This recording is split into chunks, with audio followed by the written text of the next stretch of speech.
Hi all, എല്ലാവർക്കും അൺഅക്കാഡമിയുടെ let's crack Kerala exams എന്ന YouTube ചാനലിലേക്ക് വീണ്ടും സ്വാഗതം. അപ്പോൾ നമ്മൾ ഡിസ്കസ് ചെയ്തുകൊണ്ടിരുന്നത് ഇന്ത്യൻ ഭരണഘടനയായിരുന്നു. കേരള PSC എക്സാംസിന് വേണ്ടിയിട്ട് ഇന്ത്യൻ ഭരണഘടന എങ്ങനെ പഠിച്ചെടുക്കാം എന്നാണ് നമ്മൾ നോക്കിക്കൊണ്ടിരുന്നത്.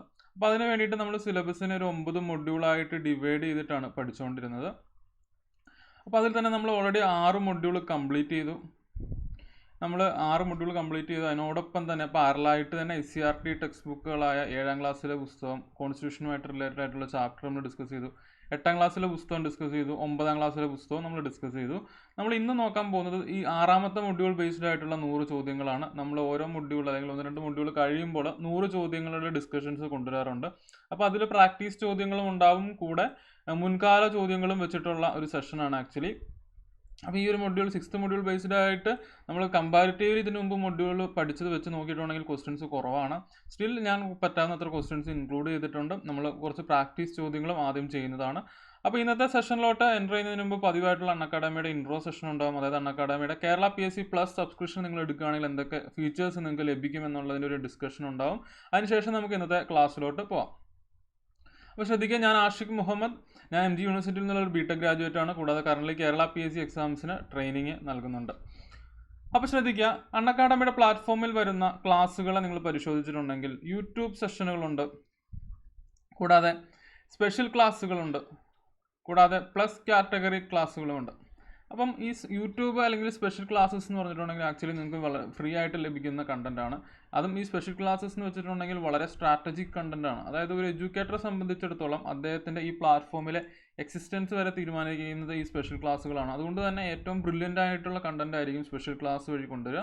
സ്പെഷ്യൽ ക്ലാസ്സിൽ ഏറ്റവും ഇമ്പോർട്ടൻ്റ് ആയിട്ടുള്ള ടോപ്പിക്സ് ആയിരിക്കും കൊണ്ടുവരിക. പക്ഷേ പ്ലസ് കാറ്റഗറി കോഴ്സുകളാണെങ്കിൽ നമുക്കൊരു കോഴ്സ് അതിൻ്റെ ആദ്യം മുതൽ അവസാനം വരെ, അല്ലെങ്കിൽ ഒരു സബ്ജക്റ്റ് അതിൻ്റെ ആദ്യം മുതൽ അവസാനം വരെ കിട്ടുന്നത് റെഗുലർ കോഴ്സസിൻ്റെ ഭാഗമായിട്ടായിരിക്കും. അപ്പോൾ അതാണ് പ്ലസ് കാറ്റഗറി കോഴ്സുകളുടെ ഭാഗമായിട്ട് വരുന്നത്.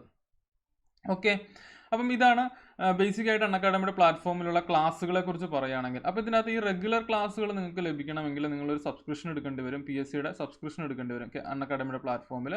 ബാക്കിയുള്ള കണ്ടന്റ് അല്ലെങ്കിൽ ഒരുപാട് കണ്ടന്റ് ആക്ച്വലി ഫ്രീ ആയിട്ട് തന്നെ ഉണ്ട്. പക്ഷേ റെഗുലർ ആയിട്ടുള്ള കോഴ്സുകൾക്ക് സബ്സ്ക്രിപ്ഷൻ എടുക്കേണ്ടി വരും. അപ്പോൾ നിങ്ങൾക്ക് എന്തൊക്കെ ഫീച്ചേഴ്സ് ആണ് ആക്ച്വലി സബ്സ്ക്രിപ്ഷൻ എടുത്താൽ നിങ്ങൾക്ക് ലഭിക്കുക എന്നുള്ളതാണ് ഞാൻ പറയാൻ പോകുന്നത്. ഡെയിലി ലൈവ് ക്ലാസ്സുകൾ നിങ്ങൾക്ക് അൺഅക്കാഡമിയുടെ പ്ലാറ്റ്ഫോമിൽ കാണാൻ കഴിയും. അതായത് ഓരോ എഡ്യൂക്കേറ്ററിൻ്റെ അല്ലെങ്കിൽ ഓരോ സബ്ജക്റ്റിൻ്റെ അല്ലെങ്കിൽ ഓരോ കോഴ്സ് അല്ലെങ്കിൽ എക്സാം റിലേറ്റഡ് ആയിട്ടുള്ള ഡെയിലി ലൈവ് ക്ലാസ്സുകൾ നിങ്ങൾക്ക് ലഭിക്കുന്നതാണ്.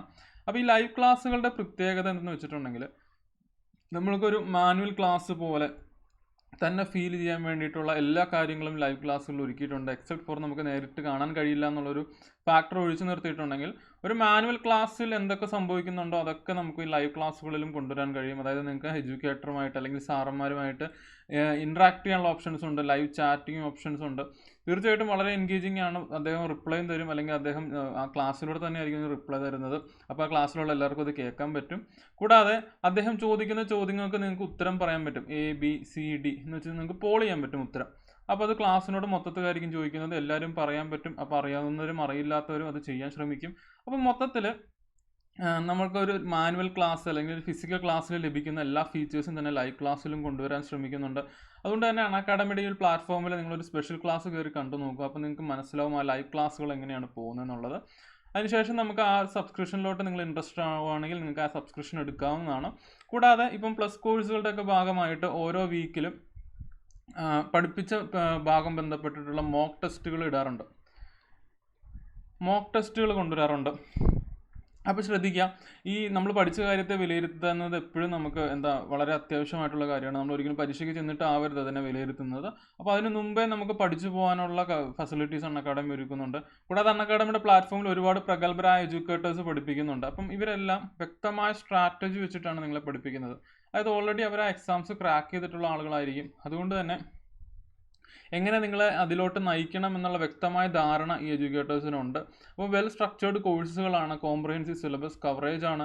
കൂടാതെ 1 ടൈം സബ്സ്ക്രിപ്ഷൻ വഴി നിങ്ങൾക്ക് അൺഅക്കാഡമിയുടെ പ്ലാറ്റ്ഫോമിലോട്ട് അൺലിമിറ്റഡ് ആക്സസ് ലഭിക്കുകയാണ്. Unlimited access in the sense അതായത് നിങ്ങളിപ്പോൾ ഏത് എക്സാമിന് വേണമെങ്കിലും പഠിച്ചോളൂ.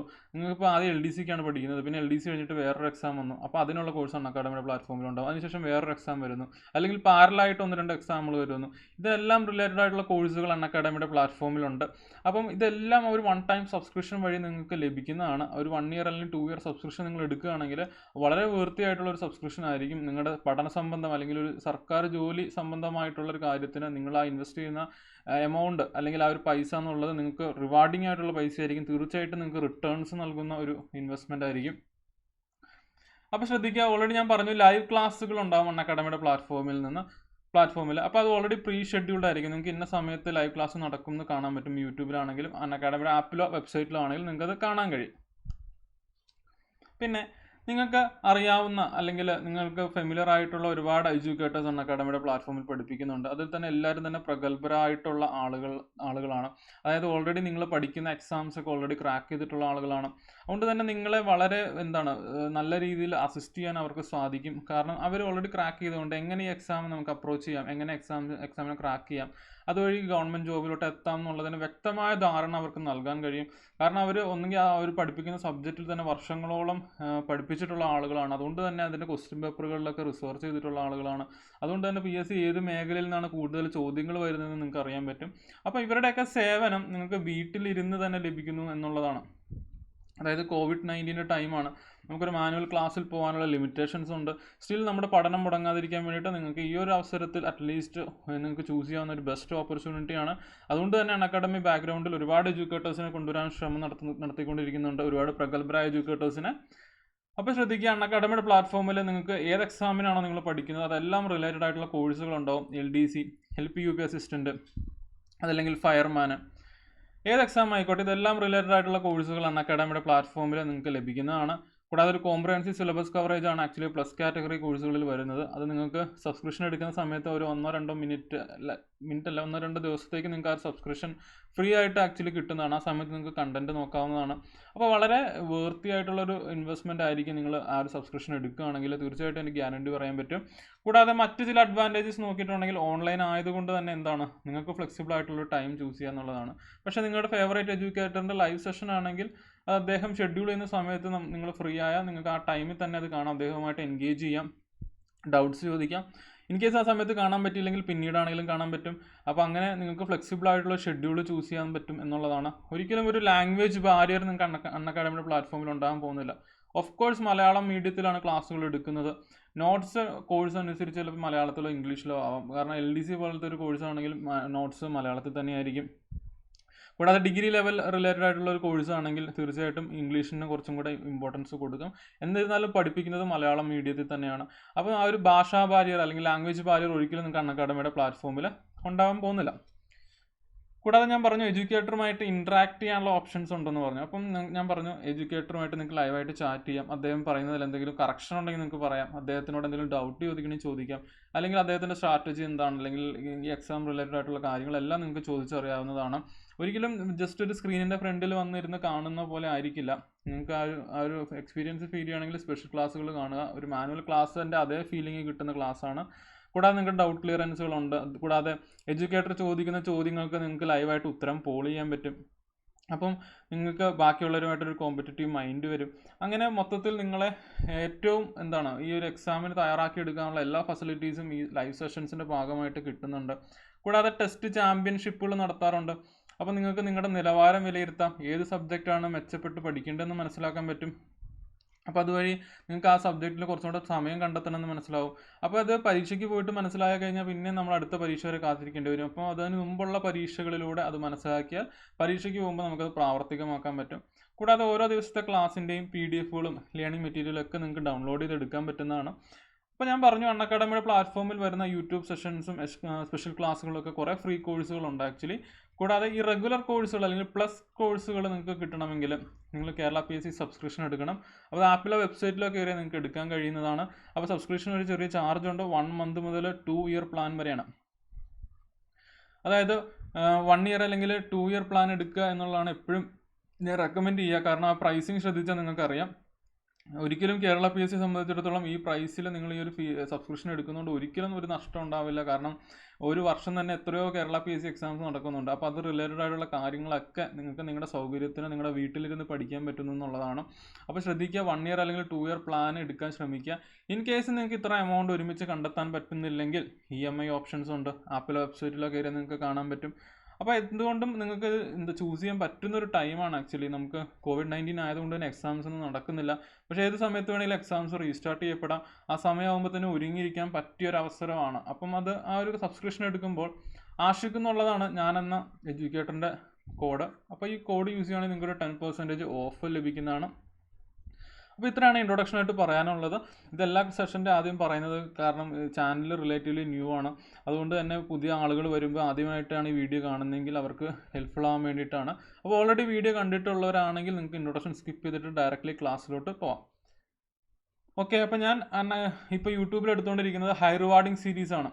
ഇന്ത്യൻ ഭരണഘടനയ്ക്ക് വേണ്ടിയിട്ടുള്ള ഹൈ റിവാർഡിംഗ് സീരീസാണ്. കേരള PSC എക്സാംസിന് വേണ്ടിയിട്ട് 10th +2 ഡിഗ്രി ലെവലോ ഏത് എക്സാം ആയിക്കോട്ടെ അതിനെല്ലാം വേണ്ടിയിട്ടുള്ള ഹൈ റിവാർഡിംഗ് സീരീസാണ് ഞാനിപ്പോൾ എടുത്തുകൊണ്ടിരിക്കുന്നത്. അപ്പം നമ്മൾ ലാസ്റ്റ് ക്ലാസ്സിൽ കണ്ടത് മൊഡ്യൂൾ 6 ആയിരുന്നു.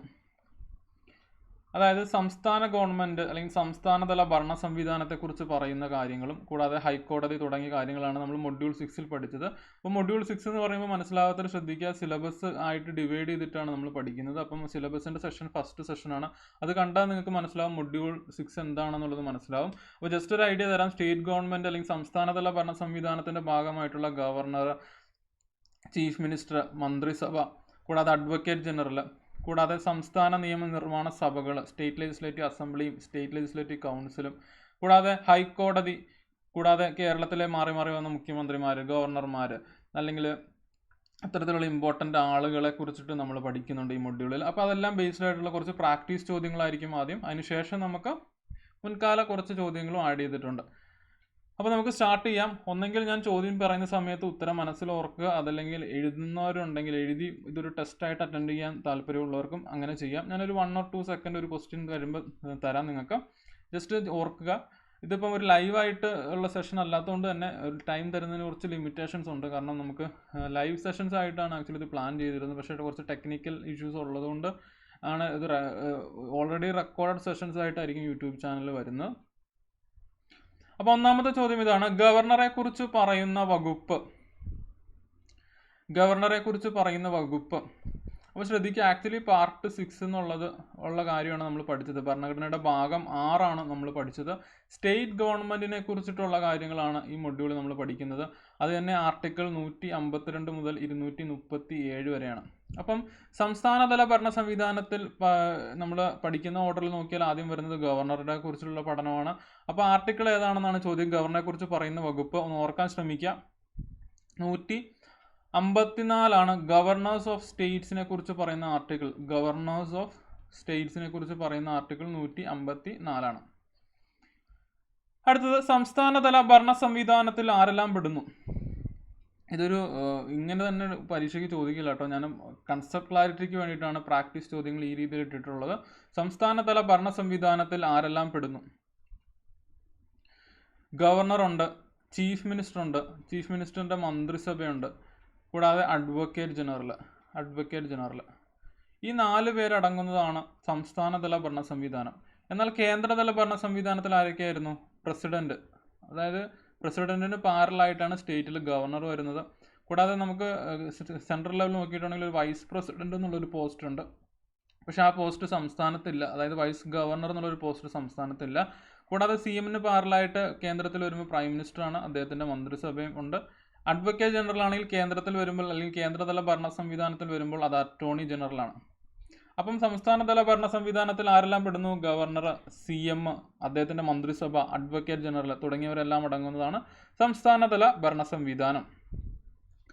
അടുത്തത് ഹു അപ്പോയിൻറ്റ്സ് ഗവർണർ എന്നാണ് ചോദിച്ചിട്ടുള്ളത്. ഗവർണറെ ആരാണ് നിയമിക്കുന്നത്? നമ്മൾ പഠിച്ചതാണ്. ഗവർണർ എന്നുള്ളൊരു പോസ്റ്റിലോട്ട് ഇലക്ഷൻ നടക്കാറില്ല. ഡയറക്റ്റ് ആയിട്ടോ അല്ലെങ്കിൽ ഇൻഡയറക്റ്റ് ആയിട്ടോ ഇലക്ഷൻ നടക്കുന്ന ഒരു പോസ്റ്റല്ല. ഗവർണറെ നിയമിക്കുകയാണ് ചെയ്യുന്നത്. ആരാണ്? പ്രസിഡൻ്റാണ് നിയമിക്കുന്നത്. അടുത്തത് ഗവർണർ ആകാൻ വേണ്ട കുറഞ്ഞ പ്രായം. ഇന്ത്യയുടെ പ്രഥമ പൗരനാകാൻ വേണ്ട കുറഞ്ഞ പ്രായം എത്രയാണ്? 35 വയസ്സാണ്. മുമ്പ് ചോദിച്ചിട്ടുള്ള ചോദ്യമാണ്. ഗവർണറാകാൻ വേണ്ട കുറഞ്ഞ പ്രായവും 35 വയസ്സ് തന്നെയാണ്. അപ്പോൾ അത് രണ്ടും ഇമ്പോർട്ടൻ്റ് ആണ്. ഹെഡ് ഓഫ് ദ സ്റ്റേറ്റ് ആവാൻ വേണ്ടിയിട്ടുള്ള കുറഞ്ഞ പ്രായം 35 ആണ്. അത് കേന്ദ്രത്തിൻ്റെ കാര്യത്തിലാണെങ്കിലും സംസ്ഥാനത്തിൻ്റെ കാര്യത്തിലാണെങ്കിലും ഹെഡ് ഓഫ് ദ സ്റ്റേറ്റ് ആവാൻ വേണ്ട കുറഞ്ഞ പ്രായം, അതായത് പ്രസിഡന്റ് ആവാനോ അല്ലെങ്കിൽ ഗവർണർ ആവാനോ വേണ്ട കുറഞ്ഞ പ്രായം 35 വയസ്സാണ്. അടുത്ത് ശ്രദ്ധിക്കുക, who administers oath to the governor, അതായത് ഗവർണർക്ക് സത്യവാചകം ചൊല്ലിക്കൊടുക്കുന്നത് ആരാണെന്നാണ് ചോദ്യം. നമുക്ക് പാരലായിട്ട് പ്രസിഡന്റിന്റെ നോക്കിയാലോ. ആദ്യം പ്രസിഡന്റിന് സത്യവാചകം ചൊല്ലിക്കൊടുക്കുന്നത് ആരാണ്? സുപ്രീം കോടതി ചീഫ് ജസ്റ്റിസ് ആണ്. സുപ്രീം കോടതി ചീഫ് ജസ്റ്റിസ് ആണ്. എന്നാൽ ഗവർണർക്ക് സത്യവാചകം ചൊല്ലിക്കൊടുക്കുന്ന ആരാണ്?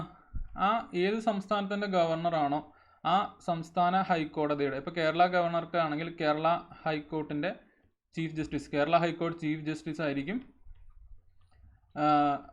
സത്യവാചകം ചൊല്ലിക്കൊടുക്കുന്നത്. അപ്പോൾ അത് ക്ലിയർ ആണെന്ന് വിചാരിക്കുന്നു. കമ്പയർ ചെയ്ത് പഠിക്കുക. അടുത്തത് ഗവർണർ രാജിക്കത്ത് നൽകുന്നത് ആർക്കാണ്? ഹു റിമൂവ്സ് ഗവർണർ, ഗവർണറെ നീക്കം ചെയ്യുന്നത് ആരാണ്? രണ്ട് ചോദ്യങ്ങൾ ഒരുമിച്ച് എടുക്കാം. ഗവർണർ രാജിക്കത്ത് നൽകുന്നത് ആർക്കാണ്? Who removes governor. അപ്പോൾ ശ്രദ്ധിക്കുക, ഗവർണറെ അപ്പോയിന്റ് ചെയ്യുന്നത് രാഷ്ട്രപതിയാണ്. ശ്രദ്ധിക്കുക, ഗവർണർ രാജിക്കത്ത് നൽകുന്നതും രാഷ്ട്രപതിക്കാണ്. ഗവർണർ ഇപ്പോൾ നീക്കം ചെയ്യേണ്ട സാഹചര്യം വന്നാൽ അത് ചെയ്യുന്നതും രാഷ്ട്രപതിയാണ്. ഓക്കെ, അപ്പം ഒരു അപ്പോയിൻമെൻ്റ് ആയതുകൊണ്ട് തന്നെ നമുക്ക് രാഷ്ട്രപതിയെ നീക്കം ചെയ്യുന്നത് പോലെ ഒരു പ്രത്യേക നടപടിക്രമങ്ങളോ അല്ലെങ്കിൽ ഗവർണറെ ഇന്ന കാരണം കൊണ്ട് നീക്കം ചെയ്യാം എന്നൊന്നും ഭരണഘടന പറയുന്നില്ല. കാരണം ഒരു അപ്പോയിൻമെൻ്റ് ആണ്, ഒരു ഇലക്ഷൻ വഴി വരുന്ന ഒരു പോസ്റ്റ് അല്ല. രാഷ്ട്രപതിയാണെങ്കിൽ നമുക്കറിയാം ഇൻഡയറക്റ്റ് ഇലക്ഷൻ ആണ്. അതുകൊണ്ട് തന്നെ അദ്ദേഹത്തിനെ അപ്പോയിൻറ്റ് ചെയ്യുന്നതിൽ വോട്ട് ചെയ്യുന്നത് ആരൊക്കെയാണെന്ന് നമുക്ക് പഠിക്കേണ്ടതായിട്ടുണ്ടായിരുന്നു. അദ്ദേഹത്തിനെ നീക്കം ചെയ്യണമെങ്കിൽ ഉണ്ടാവേണ്ട നടപടിക്രമങ്ങൾ എന്താണെന്ന് നമുക്ക് പഠിക്കണമായിരുന്നു. എന്നാൽ ഗവർണർ ഒരു അപ്പോയിൻമെൻ്റ് ആണ്, ഗവർണർ പോസ്റ്റിൽ ഒരു അപ്പോയിൻമെൻ്റ് ആണ് നടക്കുന്നത്. അതുകൊണ്ട് അപ്പോയിൻറ്റ് ചെയ്യുന്നത് രാഷ്ട്രപതിയാണ്, അദ്ദേഹത്തെ റിമൂവ് ചെയ്യുന്നത് രാഷ്ട്രപതിയാണ്. ഇനി ഗവർണർക്ക് രാജിവെച്ച് പോകണമെങ്കിൽ രാജിക്കത്ത് നൽകുന്നത് പ്രസിഡന്റിനാണ്. കൂടാതെ ഗവർണർക്ക് സത്യവാചകം ചൊല്ലിക്കൊടുക്കുന്നത് ഏത് സ്റ്റേറ്റ് ആണോ ആ സ്റ്റേറ്റിന്റെ ഹൈക്കോടതിയുടെ ചീഫ് ജസ്റ്റിസ് ആയിരിക്കും. ഓക്കെ, അടുത്ത ചോദ്യം, who act as the chancellor of universities. നമ്മളെപ്പോഴും വൈസ് ചാൻസലർ എന്നല്ലേ കേട്ടിട്ടുള്ളൂ. അപ്പോൾ ശ്രദ്ധിക്കുക, അതിന് മേളിലായിട്ട് ചാൻസലർ എന്നുള്ളൊരു പോസ്റ്റ് ഉണ്ട്. അപ്പോൾ എല്ലാ യൂണിവേഴ്സിറ്റീസിനും കോമൺ ആയിട്ട് ഒരു ചാൻസലറാണ്. അത് ആരാണ്? അത് ആ സംസ്ഥാനത്തിൻ്റെ ഗവർണർ ആരാണോ അദ്ദേഹമായിരിക്കും. അപ്പോൾ ശ്രദ്ധിക്കുക, who act as the chancellor of universities എന്ന് വെച്ചിട്ടുണ്ടെങ്കിൽ ഗവർണറാണ്. അടുത്തത്, who appoints the advocate general of the state. Who appoints the advocate general of the state. Advocate general എന്ന് പറഞ്ഞിട്ടുണ്ടെങ്കിൽ സംസ്ഥാന ലെവൽ എടുത്തിട്ടുണ്ടെങ്കിൽ അല്ലെങ്കിൽ സ്റ്റേറ്റ് ലെവൽ എടുത്തിട്ടുണ്ടെങ്കിൽ highest law officer in the state ആണ്. Highest law officer in the state ആണ് actually advocate general എന്നുള്ളത്. അദ്ദേഹത്തെ അപ്പോയിന്റ് ചെയ്യുന്നത് ആരാണെന്ന് ചോദിച്ചിട്ടുള്ളത്. നമ്മൾ ഓൾറെഡി ഞാൻ പറഞ്ഞു, സംസ്ഥാനതല ഭരണ സംവിധാനത്തിൽ വരുന്ന ഒരാളാണ് അഡ്വക്കേറ്റ് ജനറൽ എന്നുള്ളത്. അദ്ദേഹത്തെ അപ്പോയിന്റ് ചെയ്യുന്നത് ആരാണെന്നാണ് ചോദ്യം. അപ്പോയിന്റ് ചെയ്യുന്നത് ഗവർണറാണ്. ഗവർണറുടെ എക്സിക്യൂട്ടീവ് പവേഴ്സ് അല്ലെങ്കിൽ കാര്യനിർവഹണ അധികാരത്തിൽ വരുന്ന അപ്പോയിൻമെൻറ്റുകളുണ്ട്. ആ അപ്പോയിൻമെൻറ്റിൽ ഒന്നാണ് അഡ്വക്കേറ്റ് ജനറൽ. അപ്പോൾ ആ പോയിന്റ് ക്ലിയർ ആണെന്ന് വിചാരിക്കുന്നു. അടുത്തത്, chairman and members of state PSC is appointed by. വീണ്ടും അപ്പോയിൻമെൻ്റ് ആണ്. സ്റ്റേറ്റ് PSC ആണ് ചോദിച്ചിട്ടുള്ളത്. Chairman and members of state PSC is appointed by. ഓർക്കുക അല്ലെങ്കിൽ ചിന്തിക്കുക, എഴുതുന്നവരുണ്ടെങ്കിൽ എഴുതുക. Chairman and members of state PSC is appointed by. അതും ഗവർണർ തന്നെയാണ്. ഒരു ക്വസ്റ്റ്യൻ കൂടെ ഞാൻ ഇവിടെ ഇടാം. സ്റ്റേറ്റ് ഇലക്ഷൻ കമ്മീഷണറെ അപ്പോയിൻറ്റ് ചെയ്യുന്ന ആരാണ്? അതും ഗവർണർ തന്നെയാണ്. അപ്പം ഗവർണറുടെ എക്സിക്യൂട്ടീവ് അധികാരങ്ങളിൽ വരുന്നതാണ് നിയമനങ്ങൾ. അപ്പോൾ അതിൻ്റെ ഭാഗമായിട്ട് അദ്ദേഹം മുഖ്യമന്ത്രിനെ അപ്പോയിൻറ്റ് ചെയ്യുന്നത് അദ്ദേഹമാണ്. മുഖ്യമന്ത്രിയുടെ മന്ത്രിമാരെ അപ്പോയിൻറ്റ് ചെയ്യുന്ന അദ്ദേഹമാണ്. അതായത് ഒരു ഇലക്ഷൻ കഴിയുമ്പോൾ ഏറ്റവും മെജോറിറ്റി പാർട്ടി ഏതാണ് ആ പാർട്ടിയുടെ ലീഡറെ ആയിരിക്കും മുഖ്യമന്ത്രിയായിട്ട് അപ്പോയിൻറ്റ് ചെയ്യുന്നത്. അതല്ലാതെ ഗവർണർക്ക് തോന്നുന്ന ഒരാളായിരിക്കില്ല. അപ്പം അഡ്വക്കേറ്റ് ജനറലിനെ അപ്പോയിൻറ്റ് ചെയ്യുന്നത് ഗവർണറാണ്. സംസ്ഥാന PSCയിലെ ചെയർമാനെ മെമ്പേഴ്സിനെ അപ്പോയിൻറ്റ് ചെയ്യുന്ന ഗവർണറാണ്. സ്റ്റേറ്റ് ഇലക്ഷൻ കമ്മീഷണർ അപ്പോയിൻറ്റ് ചെയ്യുന്ന ഗവർണറാണ്. എന്നാൽ വ്യത്യാസം മനസ്സിലാക്കുക. Who removes the chairman and members of state PSC. Appoint ചെയ്യുന്നത് ഗവർണറാണെന്ന് നമ്മൾ കണ്ടു. എന്നാൽ അദ്ദേഹത്തെ റിമൂവ് ചെയ്യുന്ന ആരായിരിക്കും, അല്ലെങ്കിൽ ഇവരെ റിമൂവ് ചെയ്യുന്ന ആരായിരിക്കും? സ്റ്റേറ്റ് PSCയുടെ ചെയർമാനും മെമ്പേഴ്സിനെ റിമൂവ് ചെയ്യുന്ന ആരായിരിക്കും? അപ്പോയിൻറ്റ് ചെയ്യുന്നത് ഗവർണറാണ്. എന്നാൽ ഇവരെ റിമൂവ് ചെയ്യുന്നത് പ്രസിഡൻ്റാണ്. പ്രസിഡന്റ് അല്ലെങ്കിൽ രാഷ്ട്രപതിയാണ്. അതേപോലെ തന്നെയാണ് സ്റ്റേറ്റ് ഇലക്ഷൻ കമ്മീഷണറെ അപ്പോയിൻറ്റ് ചെയ്യുന്നത് ഗവർണറാണ്. പക്ഷേ റിമൂവ്ഡ് ബൈ പ്രസിഡൻ്റ് ആണ്. അപ്പോൾ വ്യത്യാസം പ്രത്യേകം മനസ്സിലാക്കി പഠിക്കുക. നമ്മൾ ക്ലാസ് എടുത്തപ്പോഴും പ്രത്യേകം പറഞ്ഞിട്ടുള്ളതാണ്. അപ്പം അപ്പോയിൻമെൻ്റ് എന്നുള്ളത് ഗവർണറുടെ എക്സിക്യൂട്ടീവ് അധികാരത്തിൽ വരുന്ന കാര്യങ്ങളാണ്. അപ്പോൾ അതിൻ്റെ ഭാഗമായിട്ട് കുറേ അപ്പോയിൻമെൻറ്റുകളുണ്ട്. Chief minister, council of ministers, advocate general, state PSCയിലെ ചെയർമാനെയും മെമ്പേഴ്സിനെയും, സ്റ്റേറ്റ് ഇലക്ഷൻ കമ്മീഷണറെ, കൂടാതെ ധനകാര്യ കമ്മീഷനെ ഓരോ 5 വർഷവും കോൺസ്റ്റിറ്റ്യൂട്ട് ചെയ്യുന്നു. അങ്ങനെ ഒരുപാട് അപ്പോയിൻമെൻറ്റ്സ് ഉണ്ട്. അതിൽ ഇമ്പോർട്ടൻ്റ് ആയിട്ടുള്ള അപ്പോയിൻമെൻറ്റ് വെച്ചിട്ട് ചോദ്യങ്ങൾ വന്ന് കാണാറുണ്ട്. Even in the case of president also അങ്ങനെ ചോദ്യങ്ങൾ വന്ന് കാണാറുണ്ട്. പക്ഷേ ഡിഫറൻസ് മനസ്സിലാക്കുക, ഇവരെ അപ്പോയിൻറ്റ് ചെയ്യുന്നത്, അതായത് ഈ രണ്ട് കാര്യങ്ങളാട്ടോ, സ്റ്റേറ്റ് PSCയുടെ ചെയർമാനെയും മെമ്പേഴ്സിനെയും കൂടാതെ സ്റ്റേറ്റ് ഇലക്ഷൻ കമ്മീഷണറെയും അപ്പോയിൻറ്റ് ചെയ്യുന്നത് ഗവർണർ ആണെങ്കിലും അവരെ റിമൂവ് ചെയ്യുന്നത് രാഷ്ട്രപതിയാണ്. ഓക്കെ, അടുത്തത് article related to the pardoning power of governor, അതായത് ഗവർണറുടെ മാപ്പ് കൊടുക്കാനുള്ള അധികാരത്തെക്കുറിച്ച് പറയുന്ന ആർട്ടിക്കിളാണ് ചോദിച്ചിട്ടുള്ളത്. ആർട്ടിക്കിൾ 161 രാഷ്ട്രപതിയുടെ ഈ ആർട്ടിക്കിൾ 72 എന്നാൽ അത് ഗവർണറുടെ വരുമ്പോൾ ആർട്ടിക്കിൾ 161. അപ്പം എന്താണ് ഗവർണറുടെയും രാഷ്ട്രപതിയുടെയും മാപ്പ് കൊടുക്കാനുള്ള അധികാരത്തിൽ വരുന്ന വ്യത്യാസം? രാഷ്ട്രപതിക്കാണെങ്കിൽ കുറച്ചും കൂടെ മേൽക്കൈ ഉണ്ട് ഇക്കാര്യത്തിൽ. അതായത് ഇപ്പം ഇന്ത്യയിൽ ഏത് കോടതി വിധിച്ച ശിക്ഷയും അത് വധശിക്ഷ ഉൾപ്പെടെയുള്ള ശിക്ഷകളാണെങ്കിൽ പോലും അതിന് മാപ്പ് കൊടുക്കാനും അല്ലെങ്കിൽ ഇളവ് ചെയ്യാനുമുള്ള അധികാരം രാഷ്ട്രപതിക്കുണ്ട്. എന്നാൽ ഗവർണറെ സംബന്ധിച്ചിടത്തോളം ഗവർണർക്ക് മാപ്പ് കൊടുക്കാനും ഇളവ് ചെയ്യാനുള്ള അധികാരമുണ്ട്. എന്നാൽ വധശിക്ഷയ്ക്ക് ഇളവ് കൊടുക്കാനുള്ള അധികാരം ഗവർണർക്കില്ല. കൂടാതെ പട്ടാള കോടതി വിധിച്ച ശിക്ഷാവിധിക്ക് ഇളവ് കൊടുക്കാനും ഗവർണർക്ക് അധികാരമില്ല. അപ്പോൾ ആ രണ്ട് വ്യത്യാസം മനസ്സിലാക്കുക. ആർട്ടിക്കിൾ 72 രാഷ്ട്രപതിയുടെ പാർഡനിങ് പവർ പറയുന്നത്, അല്ലെങ്കിൽ മാപ്പ് കൊടുക്കാനുള്ള അധികാരത്തെക്കുറിച്ച് പറയുന്നത്. ആർട്ടിക്കിൾ 161 ഗവർണറുടെ പാർഡനിങ് പവറിനെ കുറിച്ച് പറയുന്നത്. അടുത്തത് ഗവർണറുടെ ലെജിസ്ലേറ്റീവ് പവറിൽ വരുന്ന കുറച്ച് കാര്യങ്ങളാണ്. Governor can nominate how many members to state legislative assembly. Governor can nominate how many members to state legislative council. അതായത് നമ്മളൊരു സംസ്ഥാനം എടുത്തിട്ടുണ്ടെങ്കിൽ സംസ്ഥാന നിയമനിർമ്മാണ സഭകളിൽ ലോവർ ഹൗസ് ആണ് ഈ state legislative assembly, upper house ആണ് ഈ സ്റ്റേറ്റ് ലെജിസ്ലേറ്റീവ് കൗൺസിൽ. നമ്മൾ പഠിച്ച എല്ലാ സംസ്ഥാനങ്ങളിലും ഒന്നും ഈ രണ്ട് ഹൗസ് ഇല്ല. നമ്മുടെ കേരളം ഉൾപ്പെടെയുള്ള ഒരു ഭൂരിപക്ഷം സംസ്ഥാനങ്ങളിലും ഒറ്റ ഹൗസേ ഉള്ളൂ എന്ന് നമ്മൾ പഠിച്ചു. അപ്പം ഈ ഹൗസുകളിലോട്ട് എത്ര പേരെ ഗവർണർക്ക് നാമനിർദ്ദേശം ചെയ്യാൻ കഴിയും എന്നുള്ളതാണ് ചോദ്യം. ഓക്കെ, അപ്പോൾ രാഷ്ട്രപതിക്ക് ആണെങ്കിൽ ലോക്സഭ രാജ്യസഭയുടെ കാര്യത്തിൽ എത്ര പേരൊക്കെ ആയിരുന്നു? ലോക്സഭയിൽ 2 പേരെയും രാജ്യസഭയിൽ 12 പേരെ നാമനിർദ്ദേശം ചെയ്യായിരുന്നു. സ്റ്റേറ്റ് ലെവലിൽ വരുമ്പോൾ ഗവർണർക്ക് ലോവർ ഹൗസിലോട്ട് ഒരാളെയും അപ്പർ ഹൗസിലോട്ട് 1/6 മെമ്പേഴ്സിനെയും, അതായത് സംസ്ഥാന നിയമസമിതിയിൽ എത്ര പേരുണ്ടോ അതിൻ്റെ 1/6 മെമ്പേഴ്സിനെ ഗവർണർക്ക് നോമിനേറ്റ് ചെയ്യാം. 1/6 എന്ന് പറയാൻ കാരണം ഈ സ്റ്റേറ്റ് ലെജിസ്ലേറ്റീവ് കൗൺസിലിൻ്റെ സ്ട്രെങ്ത് വരുന്നത് എങ്ങനെയാണെന്ന് വെച്ചിട്ടുണ്ടെങ്കിൽ ആ സംസ്ഥാനത്തെ ലോവർ ഹൗസായ സംസ്ഥാന നിയമസഭയെ ആശ്രയിച്ചിട്ടായിരിക്കും ഇരിക്കുക. അപ്പോൾ അതുകൊണ്ട് ആ നമ്പർ ഓരോ സംസ്ഥാനം അനുസരിച്ച് വേരി ചെയ്യും. അപ്പോൾ ആകെയുള്ള നമ്പറിൻ്റെ 1/6 ആയിരിക്കും ഗവർണറിന് നോമിനേറ്റ് ചെയ്യാനുള്ള അധികാരമുള്ളത്, അല്ലെങ്കിൽ നാമനിർദ്ദേശം ചെയ്യാനുള്ള അധികാരം ഉള്ളത്. അപ്പോൾ അത് ക്ലിയർ ആയെന്ന് വിചാരിക്കുന്നു. അടുത്ത ചോദ്യം, who appoints chief minister of A state? Already നമ്മൾ പറഞ്ഞതാണ്, ആരാണ്? ഗവർണറാണ്. അതായത് ഒരു ഇലക്ഷൻ കഴിയുമ്പോൾ ഏത് പാർട്ടിക്കാണോ മെജോറിറ്റി ആ പാർട്ടിയുടെ ലീഡറെ ആയിരിക്കും ഗവർണർ ചീഫ് മിനിസ്റ്ററായിട്ട് അപ്പോയിൻറ്റ് ചെയ്യുന്നത്. അടുത്ത ചോദ്യം, article which deals about advocate general. Advocate ജനറലുമായിട്ട് ബന്ധപ്പെട്ട ആർട്ടിക്കിളാണ് ചോദിച്ചിട്ടുള്ളത്. ആർട്ടിക്കിൾ 165. അറ്റോർണി ജനറലുമായിട്ട് ബന്ധപ്പെട്ട ആർട്ടിക്കിൾ 76. അറ്റോർണി ജനറൽ എന്ന് പറഞ്ഞിട്ടുണ്ടെങ്കിൽ കേന്ദ്ര ലെവൽ, അല്ലെങ്കിൽ നമ്മൾ ഇന്ത്യ മൊത്തത്തിൽ രാജ്യത്ത് എടുത്തിട്ടുണ്ടെങ്കിൽ രാജ്യത്തെ ഹയസ്റ്റ് ലോ ഓഫീസർ എന്നാണ് പറയുന്നത്. അഡ്വക്കേറ്റ് ജനറൽ എന്ന് പറഞ്ഞിട്ടുണ്ടെങ്കിൽ സ്റ്റേറ്റ് ലെവലിലെ ഹയസ്റ്റ് ഓഫീസറാണ്, ലോ ഓഫീസറാണ്. അപ്പോൾ അവർ രണ്ടുമായിട്ട് റിലേറ്റഡ് ആയിട്ടുള്ള ആർട്ടിക്കിൾ ഓർത്തിരിക്കുക. അറ്റോർണി ജനറൽ ആണെങ്കിൽ ആർട്ടിക്കിൾ 76, അഡ്വക്കേറ്റ് ജനറൽ ആണെങ്കിൽ ആർട്ടിക്കിൾ 165. ഇനി maximum strength of council of ministers, അതായത് മന്ത്രിസഭയുടെ മാക്സിമം സ്ട്രെങ്ത് ആണ് ചോദിച്ചിട്ടുള്ളത്. ഇത് നമ്മൾ കേന്ദ്ര ഗവൺമെൻറ് അല്ലെങ്കിൽ ഭരണഘടനയുടെ ഭാഗം 5 പഠിച്ചപ്പോഴും പഠിച്ചതാണ്. എന്താണ്? ആ സംസ്ഥാന നിയമസഭയുടെ അതല്ലെങ്കിൽ ആ സംസ്ഥാനത്തെ ലോവർ ഹൗസായ സംസ്ഥാന നിയമസഭയുടെ ആകെ അംഗസംഖ്യയുടെ 15% കൂടാൻ പാടില്ല. ആകെ അംഗസംഖ്യയുടെ, അതായത് സംസ്ഥാന നിയമസഭയിലെ ആകെ അംഗസംഖ്യയുടെ 15% കൂടാൻ പാടില്ല.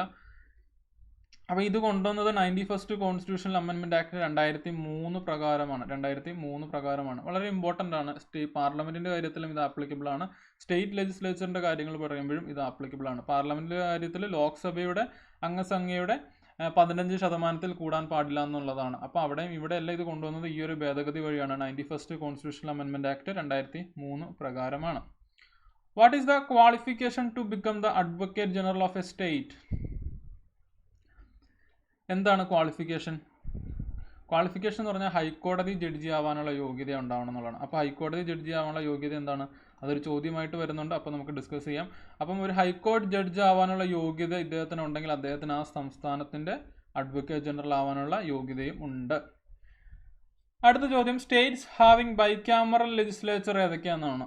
അതായത് 2 ലോവർ ഹൗസും അപ്പർ ഹൗസും ഉള്ള സംസ്ഥാനങ്ങൾ ഏതൊക്കെയാണെന്നാണ് ചോദ്യം. സ്റ്റേറ്റ്സ് ഹാവിംഗ് ബൈക്യാമറൽ ലെജിസ്ലേച്ചർ 6 സംസ്ഥാനങ്ങളുടെ പേരാണ് നമ്മൾ പഠിച്ചത്. ബീഹാർ, ഉത്തർപ്രദേശ്, മഹാരാഷ്ട്ര. കൂടാതെ സൗത്ത് ഇന്ത്യൻ സ്റ്റേറ്റ്സിൽ ഏതൊക്കെ വരും? കേരളവും തമിഴ്നാടും ഇല്ല. പോയിട്ട് ആരൊക്കെയുണ്ട്? കർണാടകയുണ്ട്, തെലങ്കാനയുണ്ട്, ആന്ധ്രാപ്രദേശുണ്ട്. അപ്പോൾ ശ്രദ്ധിക്കുക, ഇങ്ങനെ 6 സംസ്ഥാനങ്ങളിലാണ് നിലവിൽ ദ്വിമണ്ഡല സഭയുള്ളത്, അല്ലെങ്കിൽ ലോവർ ഹൗസും അപ്പർ ഹൗസും ഉള്ളത്. അതല്ലെങ്കിൽ സംസ്ഥാന നിയമസഭയും ഉള്ളത്, സംസ്ഥാന നിയമസമിതിയും ഉള്ളത്. അത് അല്ലെങ്കിൽ ഇംഗ്ലീഷിൽ പറഞ്ഞാൽ സ്റ്റേറ്റ് ലെജിസ്ലേറ്റീവ് അസംബ്ലിയും ഉണ്ട്, സ്റ്റേറ്റ് ലെജിസ്ലേറ്റീവ് കൗൺസിലും ഉണ്ട്. അതായത് ലോവർ ഹൗസും അപ്പർ ഹൗസും ഉള്ള സംസ്ഥാനങ്ങളുടെ ലിസ്റ്റാണ് ഈ 6 സംസ്ഥാനങ്ങൾ. ഭൂരിപക്ഷം സംസ്ഥാനങ്ങളിലും ലോവർ ഹൗസ് മാത്രമേ ഉള്ളൂ. അപ്പോൾ ശ്രദ്ധിക്കുക, ബീഹാർ, ഉത്തർപ്രദേശ്, മഹാരാഷ്ട്ര, സൗത്ത് ഇന്ത്യൻ സ്റ്റേറ്റ്സിൽ കർണാടക, തെലങ്കാന, ആന്ധ്രാപ്രദേശ്. അതിനകത്ത് തന്നെ ഈ Andhra Pradesh actually upper house abolish ചെയ്യാനുള്ള ഒരു പ്രമേയം പാസ്സാക്കിയിട്ടുണ്ട്. അത് പാർലമെന്ററി അപ്രൂവലും കൂടെ കിട്ടിയാൽ മാത്രമാണ് അത് അബോളിഷ് ചെയ്യപ്പെടുകയുള്ളൂ. അപ്പോൾ ഈ സ്റ്റേറ്റ്സിൻ്റെ ലിസ്റ്റ് ഓർത്ത് വെക്കുക. ഇതിൽ ജമ്മു കാശ്മീറും കൂടെ ആക്ച്വലി ഉണ്ടായിരുന്നു. പക്ഷേ ജമ്മു കാശ്മീരിന് ഇപ്പോൾ സ്റ്റേറ്റ് ഹുഡ് ഇല്ലാത്തതുകൊണ്ട് അത് ഈ ലിസ്റ്റിൽ നിന്ന് പോയി എന്ന് മനസ്സിലാക്കുക. അടുത്ത ചോദ്യം, who conducts election to the state legislative assembly? സംസ്ഥാന നിയമസഭയിലോട്ടുള്ള എലക്ഷൻ നടത്തുന്നത് ആരാണെന്നുള്ളതാണ് ചോദ്യം. സ്വാഭാവികമായിട്ടും ഇലക്ഷൻ കമ്മീഷൻ റിലേറ്റഡ് ആയിട്ടുള്ള ചോദ്യമാണ്. തിരഞ്ഞെടുക്കേണ്ടത് സെൻട്രൽ ഇലക്ഷൻ കമ്മീഷൻ അല്ലെങ്കിൽ ഇലക്ഷൻ കമ്മീഷൻ ഓഫ് ഇന്ത്യ ആണോ, അതായത് അതോ സ്റ്റേറ്റ് ഇലക്ഷൻ കമ്മീഷൻ ആണോ എന്നാണ് ചോദ്യം. ചോദ്യത്തിൻ്റെ ഉത്തരം ഇതാണ്. സെൻട്രൽ ഇലക്ഷൻ കമ്മീഷൻ അല്ലെങ്കിൽ ഇലക്ഷൻ കമ്മീഷൻ ഓഫ് ഇന്ത്യ ആണ് സംസ്ഥാന നിയമസഭയിലോട്ടുള്ള ഇലക്ഷൻ നടത്തുന്നത്. അതായത് രാഷ്ട്രപതി തിരഞ്ഞെടുപ്പ്, ഉപരാഷ്ട്രപതി തിരഞ്ഞെടുപ്പ്, ലോക്സഭാ തിരഞ്ഞെടുപ്പ്, രാജ്യസഭാ തിരഞ്ഞെടുപ്പ്, കൂടാതെ സംസ്ഥാന നിയമസഭയിലോട്ടുള്ള തിരഞ്ഞെടുപ്പ്, ഇതെല്ലാം നടത്തുന്നത് ഇലക്ഷൻ കമ്മീഷൻ ഓഫ് ഇന്ത്യ ആണ്. എന്നാൽ തദ്ദേശ സ്വയംഭരണ സ്ഥാപനങ്ങളിലോട്ടുള്ള ഇലക്ഷനാണ് സ്റ്റേറ്റ് ഇലക്ഷൻ കമ്മീഷൻ നടത്തുന്നത്. അപ്പോൾ ആ വ്യത്യാസം മനസ്സിലാക്കി പഠിക്കുക. നമ്മൾ ഫസ്റ്റ് പോയിൻ്റായിട്ട് ഇതിനകത്ത് ഒരു സെഷനിൽ പറഞ്ഞ കാര്യമാണ്. ഓക്കെ, അടുത്തത്, ഒരു സംസ്ഥാനത്ത് ലെജിസ്ലേറ്റീവ് കൗൺസിൽ രൂപീകരിക്കുന്നതിനും ഇല്ലാതാക്കുന്നതിനുമുള്ള അധികാരം ആർക്കാണ്? ലെജിസ്ലേറ്റീവ് കൗൺസിൽ എന്ന് പറഞ്ഞിട്ടുണ്ടെങ്കിൽ ഒരു സംസ്ഥാനത്തെ അപ്പർ ഹൗസാണ്. അവിടെ സംസ്ഥാന നിയമനിർമ്മാണ സഭകൾ എടുത്തിട്ടുണ്ടെങ്കിൽ അവിടുത്തെ അപ്പർ ഹൗസാണ്. നമുക്ക് കേരളം പോലത്തുള്ള സംസ്ഥാനങ്ങളിൽ അതില്ല എന്ന് ഞാൻ ഓൾറെഡി പറഞ്ഞു. ഇൻ കേസ് കേരളത്തിന് അത് വേണമെന്ന് വിചാരിക്കുക. അപ്പം കേരളത്തിന് എന്ത് ചെയ്യാൻ പറ്റും? അല്ലെങ്കിൽ കേരളം അത് ആരോടാണ് ചോദിക്കേണ്ടത്? ഇനി കേരളത്തിന് അതുണ്ട്, അത് വേണ്ടെന്ന് വെക്കണമെന്ന് വിചാരിക്കുക. അപ്പോൾ അത് കേരളം വേണ്ടെന്ന് പറയേണ്ടത് ആരോടാണ്? അതായത് ഒരു സംസ്ഥാനത്ത് ലെജിസ്ലേറ്റീവ് കൗൺസിൽ രൂപീകരിക്കുന്നതിനും ഇല്ലാതാക്കുന്നതിനുമുള്ള അധികാരം ആർക്കാണ്? പാർലമെന്റിനാണ് അതിനുള്ള അധികാരമുള്ളത്. അപ്പോൾ അതുമായിട്ട് ബന്ധപ്പെട്ട ആർട്ടിക്കിളാണ് തൊട്ടടുത്ത ചോദ്യം. ആർട്ടിക്കിൾ 169 അനുസരിച്ചിട്ടാണ് ഒരു സംസ്ഥാനത്ത് ലെജിസ്ലേറ്റീവ് കൗൺസിൽ രൂപീകരിക്കുന്നതിനും ഇല്ലാതാക്കുന്നതിനുമുള്ള അധികാരം പാർലമെന്റിന് ആണെന്ന് പറയുന്നത് ആർട്ടിക്കിൾ 169. ശ്രദ്ധിക്കുക, ഇപ്പോൾ ലേറ്റസ്റ്റ് ആയിട്ട് ഞാൻ പറഞ്ഞു, ആന്ധ്രാപ്രദേശ് അങ്ങനെ ഒരു പ്രമേയം അവരുടെ നിയമസഭയിൽ പാസ്സാക്കി. അത് പാർലമെന്റിന് വിട്ടേക്കുവാണ്. പാർലമെന്റിന്റെ അപ്രൂവലും കൂടെ കിട്ടിക്കഴിഞ്ഞാൽ ആന്ധ്രാപ്രദേശും നമ്മൾ നേരത്തെ പറഞ്ഞ 6 സംസ്ഥാനങ്ങളുടെ ലിസ്റ്റിൽ നിന്ന് ആന്ധ്രാപ്രദേശ് പോകും. പിന്നീട് അത് 5 സംസ്ഥാനങ്ങൾ മാത്രമായിട്ട് മാറും. അപ്പം ശ്രദ്ധിക്കുക, ഈ സംസ്ഥാന നിയമസമിതിക്ക് അല്ലെങ്കിൽ അപ്പർ ഹൗസിന് സംസ്ഥാനത്ത് നോക്കിയിട്ടുണ്ടെങ്കിൽ വലിയ പവറൊന്നുമില്ല. അതുകൊണ്ട് അതിൻ്റെ ആവശ്യകത അത്ര കാണുന്നില്ല. അതുകൊണ്ടാണ് കൂടുതൽ സംസ്ഥാനങ്ങളിൽ അത് ഇല്ലാത്തത്. അപ്പോൾ അത് ഉള്ള സംസ്ഥാനങ്ങൾ പോലും അത് വേണ്ടെന്ന് വെച്ചുകൊണ്ടിരിക്കുകയാണ്. കാരണം അത് ഭരണഘടന തന്നെ പറയുന്നത് അപ്പർ ഹൗസിന് വലിയ പവറൊന്നും കൊടുക്കുന്നില്ല ആക്ച്വലി. അതുകൊണ്ടും കൂടെയാണ്. അടുത്ത ചോദ്യം, who all takes part in election to the state legislative council? അതായത് സംസ്ഥാന സംബന്ധമായിട്ടുള്ള നിയമനിർമ്മാണ സഭകളിൽ അപ്പർ ഹൗസാണ് സ്റ്റേറ്റ് ലെജിസ്ലേറ്റീവ് കൗൺസിൽ. ആ സ്റ്റേറ്റ് ലെജിസ്ലേറ്റീവ് കൗൺസിലോട്ട് നടക്കുന്നത് ഇൻഡയറക്റ്റ് ഇലക്ഷനാണ്. ഇൻഡയറക്റ്റ് ഇലക്ഷൻ നടക്കുന്നുണ്ട്, കുറച്ച് പേരെ നാമനിർദ്ദേശം ചെയ്യുന്നുണ്ട്. അത് ഗവർണറാണെന്ന് നമ്മൾ ഓൾറെഡി പഠിച്ചു. എന്നാൽ ആ ഇൻഡയറക്റ്റ് ഇലക്ഷനിൽ പങ്കെടുക്കുന്ന ആരൊക്കെയാണെന്നാണ് ചോദ്യം. നമ്മളപ്പോൾ ഇങ്ങനെ ഒരു കണക്ക് വെച്ച് പഠിച്ചിരുന്നു. 1/3 + 1/3 + 1/12 + 1/12 + 1/6. അപ്പോൾ ഇത് ടോട്ടലി അങ്ങനെയാണ് മൊത്തത്തിൽ ഒന്നാവുന്നത്, അല്ലെങ്കിൽ മൊത്തത്തിലുള്ള അംഗങ്ങളെ തിരഞ്ഞെടുക്കുന്നത്. അപ്പോൾ ഇതിൻ്റെ അകത്ത് ഈ 1/3 സംസ്ഥാന നിയമസഭയിലെ തിരഞ്ഞെടുക്കപ്പെട്ട അംഗങ്ങൾ ചേർന്ന് തിരഞ്ഞെടുക്കുന്നു. അടുത്ത 1/3 തദ്ദേശ സ്വയംഭരണ സ്ഥാപനങ്ങളിലെ തിരഞ്ഞെടുക്കപ്പെട്ട അംഗങ്ങൾ തിരഞ്ഞെടുക്കുന്നു. മറ്റൊരു 1/12 സംസ്ഥാനത്ത് 3 വർഷത്തിൽ കുറയാതെ വസിക്കുന്ന ബിരുദധാരികൾ ചേർന്ന് തിരഞ്ഞെടുക്കുന്നു. മറ്റൊരു 1/12 സംസ്ഥാനത്ത് സെക്കൻഡറി തലത്തിൽ പഠിപ്പിക്കുന്ന അല്ലെങ്കിൽ 3 വർഷത്തോളം ആ സേവനം അനുഷ്ഠിക്കുന്ന അധ്യാപകർ ചേർന്ന് തിരഞ്ഞെടുക്കുന്നു. മറ്റൊരു 1/6 ഗവർണർ നാമനിർദ്ദേശം ചെയ്യുകയാണ് ചെയ്യുന്നത്. അത് നമ്മൾ ഗവർണറുടെ നാമനിർദ്ദേശത്തിൻ്റെ കാര്യം പറഞ്ഞപ്പോൾ നമ്മൾ ഓൾറെഡി പറഞ്ഞു. അപ്പോൾ ഇങ്ങനെ ഇത്രയും കൂട്ടർ ചേർന്നിട്ടാണ് സംസ്ഥാന നിയമസഭയിലോട്ടുള്ള ഇലക്ഷൻ നടത്തുന്നത്. കേരളത്തിൽ അതില്ലാത്തതുകൊണ്ട് നമ്മൾ അധികം ഇതിനെക്കുറിച്ച് കേട്ടിട്ടില്ല. പക്ഷെ ഇങ്ങനെയാണ് എന്നൊന്ന് മനസ്സിലാക്കി വെക്കുക. അതായത് സംസ്ഥാന നിയമസഭയിലെ തിരഞ്ഞെടുക്കപ്പെട്ട അംഗങ്ങൾ 1/3 വരെ തിരഞ്ഞെടുക്കുന്നു. മറ്റൊരു 1/3 തദ്ദേശ സ്വയംഭരണ സ്ഥാപനങ്ങളിലെ ഇലക്റ്റഡ് അംഗങ്ങൾ ചേർന്ന് തിരഞ്ഞെടുക്കുന്നു. മറ്റൊരു 1/12 സംസ്ഥാനത്ത് 3 വർഷത്തിൽ കുറയാതെ വസിക്കുന്ന ബിരുദധാരികൾ ചേർന്ന് തിരഞ്ഞെടുക്കുന്നു. മറ്റൊരു 1/12 സംസ്ഥാനത്ത് സെക്കൻഡറി തലത്തിൽ 3 വർഷത്തിൽ കുറയാതെ പഠിപ്പിക്കുന്ന അധ്യാപകർ ചേർന്ന് തിരഞ്ഞെടുക്കുന്നു. മറ്റൊരു 1/6 നാമനിർദ്ദേശം ചെയ്യപ്പെടുകയാണ് ചെയ്യുന്നത്. ഓക്കെ, അടുത്ത ചോദ്യം, article related to state legislative assembly speaker. അതായത് സംസ്ഥാന നിയമസഭ അധ്യക്ഷനായ സ്പീക്കറിനെ കുറിച്ച് പറയുന്ന ആർട്ടിക്കിളാണ് ചോദ്യം. കമ്പയർ ചെയ്ത് പഠിക്കാം. ലോക്സഭാ സ്പീക്കറിനെ കുറിച്ച് പറയുന്ന ആർട്ടിക്കിൾ ഇമ്പോർട്ടൻ്റ് ആണ്. സംസ്ഥാന നിയമസഭ അധ്യക്ഷനായ സ്പീക്കറെ കുറിച്ച് പറയുന്ന ആർട്ടിക്കിൾ ഇമ്പോർട്ടൻ്റ് ആണ്. ആർട്ടിക്കിൾ 178 ഇത് ആർട്ടിക്കിൾ 93 അപ്പോൾ കമ്പയർ ചെയ്ത് പഠിക്കുക എപ്പോഴും. ആർട്ടിക്കിൾ 93 ആർട്ടിക്കിൾ 178 ആണ്. ഓക്കെ, അടുത്ത ചോദ്യം, ഒരു ഓർഡിനറി ബിൽ സഭയിൽ എത്ര തവണ വായിക്കപ്പെടുന്നു? മുമ്പ് ചോദിച്ചിട്ടുള്ള ചോദ്യമാണ്. SCRTയിൽ പറയപ്പെടുന്ന പോയിന്റാണ്. SCRTയിൽ പല ക്ലാസ്സുകളിലും പറയുന്നുണ്ട് പുസ്തകത്തിൽ. അതായത് 7ാം ക്ലാസ്സിലെ പുസ്തകത്തിൽ പറയുന്നുണ്ട്, 9ാം ക്ലാസ്സിലെ പുസ്തകത്തിൽ പറയുന്നുണ്ട്. അതുകൊണ്ട് തന്നെ ഓർഡിനറി ബില്ല് സഭയിൽ എത്ര തവണ വായിക്കപ്പെടുന്നു എന്നുള്ളത് വളരെ ഇമ്പോർട്ടൻ്റ് ആണ്. 3 റീഡിങ്സ് ആണുള്ളത്. അല്ലെങ്കിൽ first reading, second reading, third reading, അങ്ങനെ 3 തവണയാണ് ഒരു ബില്ല് സഭയിൽ വായിക്കപ്പെടുന്നത്. വളരെ ഇമ്പോർട്ടൻ്റ് ആണ്. ഓക്കെ, ഞാൻ ഇതിന് മുമ്പുള്ള 100 ക്വസ്റ്റ്യൻസിൽ ഈ ക്വസ്റ്റ്യൻ ആഡ് ചെയ്തിരുന്നു. കാരണം അതിന് മുമ്പ് നമ്മൾ പാർലമെൻറ്റിൻ്റെ സംബന്ധമായിട്ട് ഈ പോയിന്റ് പഠിച്ചതാണ്. അടുത്ത ചോദ്യം, who presented the first budget of Kerala? കേരളത്തിലെ ആദ്യത്തെ ബഡ്ജറ്റ് അവതരിപ്പിച്ചത് ആരാണെന്നാണ് ചോദ്യം. സി അച്യുതമേനോനാണ്.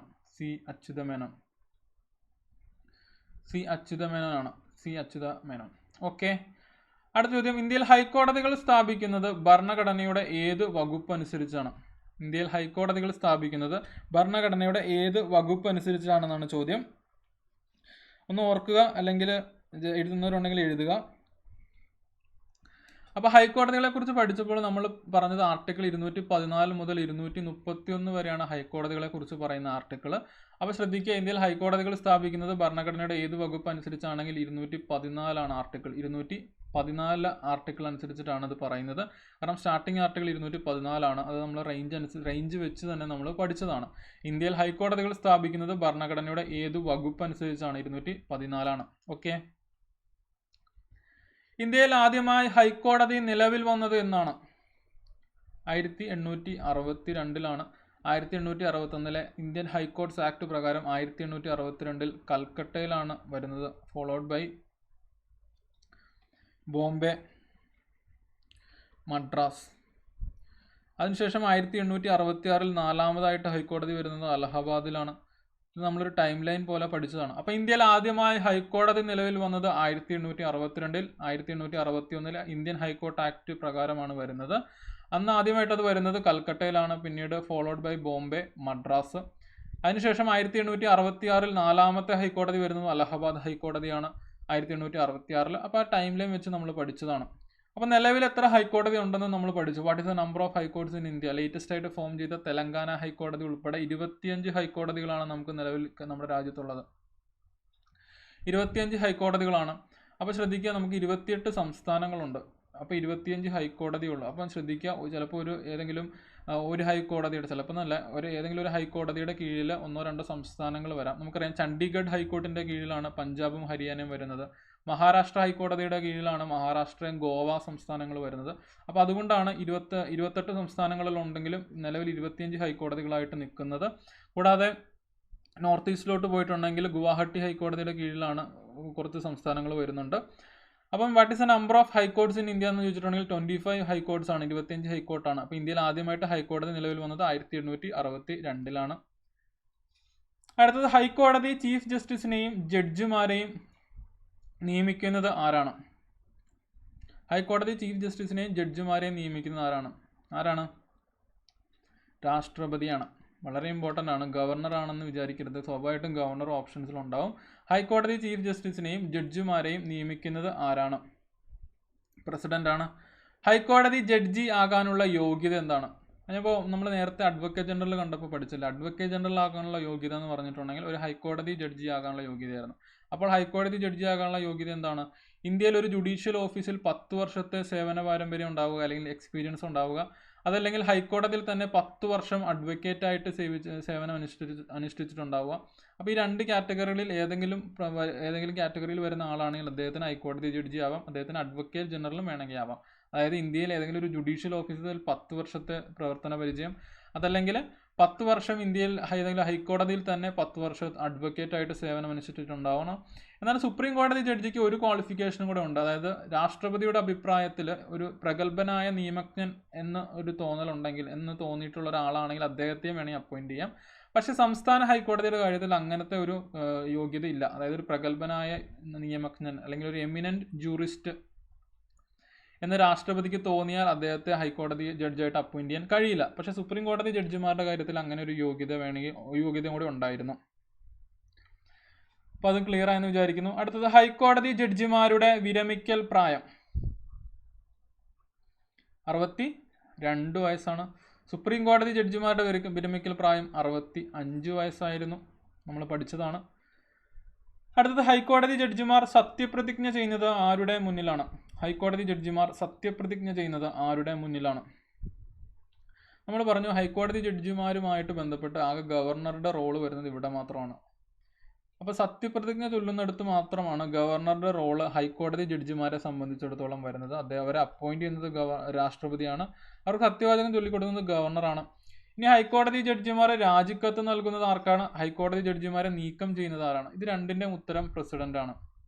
അപ്പം ഹൈക്കോടതി ജഡ്ജിമാരെ സംബന്ധിച്ചിടത്തോളം ഗവർണറുടെ റോള് വരുന്നത് എപ്പോഴാണ്? അത് അവർക്ക് സത്യവാചകം ചൊല്ലിക്കൊടുക്കുന്ന സമയത്താണ് മെയിനായിട്ടുള്ള റോള് വരുന്നത്. കൂടാതെ ഈ ചീഫ് ജസ്റ്റിസിനെ, ആ ഹൈക്കോടതിയുടെ ചീഫ് ജസ്റ്റിസിനെ അപ്പോയിന്റ് ചെയ്യുമ്പോൾ ഗവർണറുമായിട്ടൊക്കെ രാഷ്ട്രപതി കൺസൾട്ട് ചെയ്യുന്നുണ്ട്. പക്ഷേ പ്രധാനപ്പെട്ട ഫംഗ്ഷൻസ് നോക്കുമ്പോൾ, ഹൈക്കോടതി ജഡ്ജിമാരുമായിട്ട് റിലേറ്റഡ് ആയിട്ടുള്ള ഫംഗ്ഷൻ നോക്കുമ്പം ഈ സത്യവാചകം ചൊല്ലിക്കൊടുക്കുന്ന റോളാണ് ഗവർണർക്ക് പ്രധാനമായിട്ടുള്ളത്. ബാക്കിയുള്ള അവരെ അപ്പോയിന്റ് ചെയ്യുന്നതും അവരെ നീക്കം ചെയ്യുന്നതും അവർക്ക് രാജിവെക്കണമെങ്കിൽ രാജിക്കത്ത് കൊടുക്കുന്നതും ഒക്കെ രാഷ്ട്രപതിക്കാണ്.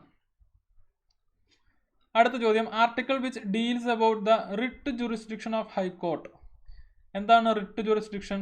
റിട്ട് എന്ന് പറഞ്ഞാൽ കൽപ്പനകൾ പുറപ്പെടുവിക്കുക എന്നുള്ളതാണ്. അതായത് ഹൈക്കോടതിയുടെ കാര്യത്തിൽ അത് 2 കാര്യത്തിലാവാം. സുപ്രീം കോടതിയുടെ കാര്യത്തിലാണെങ്കിൽ മൗലികാവകാശ ലംഘനവുമായിട്ട് ബന്ധപ്പെട്ടിട്ടാണ് കൽപ്പനകൾ പുറപ്പെടുവിക്കുന്നത്. ഹൈക്കോടതിക്ക് വേണമെങ്കിൽ മൗലികാവകാശങ്ങൾ മാത്രമല്ല, ഒരു സാധാ ലീഗൽ റൈറ്റിൻ്റെ കാര്യത്തിൽ പോലും റിട്ടുകൾ പുറപ്പെടുവിക്കാം. അപ്പോൾ ആക്ച്വലി ചോദ്യം ഇതാണ്, article which deals about the writ jurisdiction of high court. Supreme കോടതിയുടെ അത് ആർട്ടിക്കിൾ 32 ആയിരുന്നു. ഹൈക്കോടതി വരുമ്പോൾ അത് ആർട്ടിക്കിൾ 226 മനസ്സിലാക്കുക, വളരെ ഇമ്പോർട്ടൻ്റ് ആണ്, ചോദിക്കാൻ സാധ്യതയുള്ള കാര്യമാണ്. അടുത്തത്, ഏറ്റവും കൂടുതൽ സംസ്ഥാനങ്ങൾ അധികാര പരിധിയിലുള്ള ഹൈക്കോടതി. ഏറ്റവും കൂടുതൽ സംസ്ഥാനങ്ങൾ അധികാര പരിധിയിലുള്ള ഹൈക്കോടതി ഗുവാഹട്ടി ഹൈക്കോർട്ടാണ്. ഏറ്റവും കൂടുതൽ സംസ്ഥാനങ്ങൾ അധികാര പരിധിയിലുള്ള ഹൈക്കോടതി ഗുവാഹട്ടി ഹൈക്കോർട്ടാണ്. നമ്മൾ പഠിച്ചതാണ് ഓൾറെഡി. അപ്പോൾ ഏതൊക്കെ സംസ്ഥാനങ്ങളാണ് അതിൻ്റെ അകത്ത് വരുന്നത്? നമ്മൾ കണ്ടതാണല്ലോ. ഏതൊക്കെ സംസ്ഥാനങ്ങളാണ് വരുന്നത്?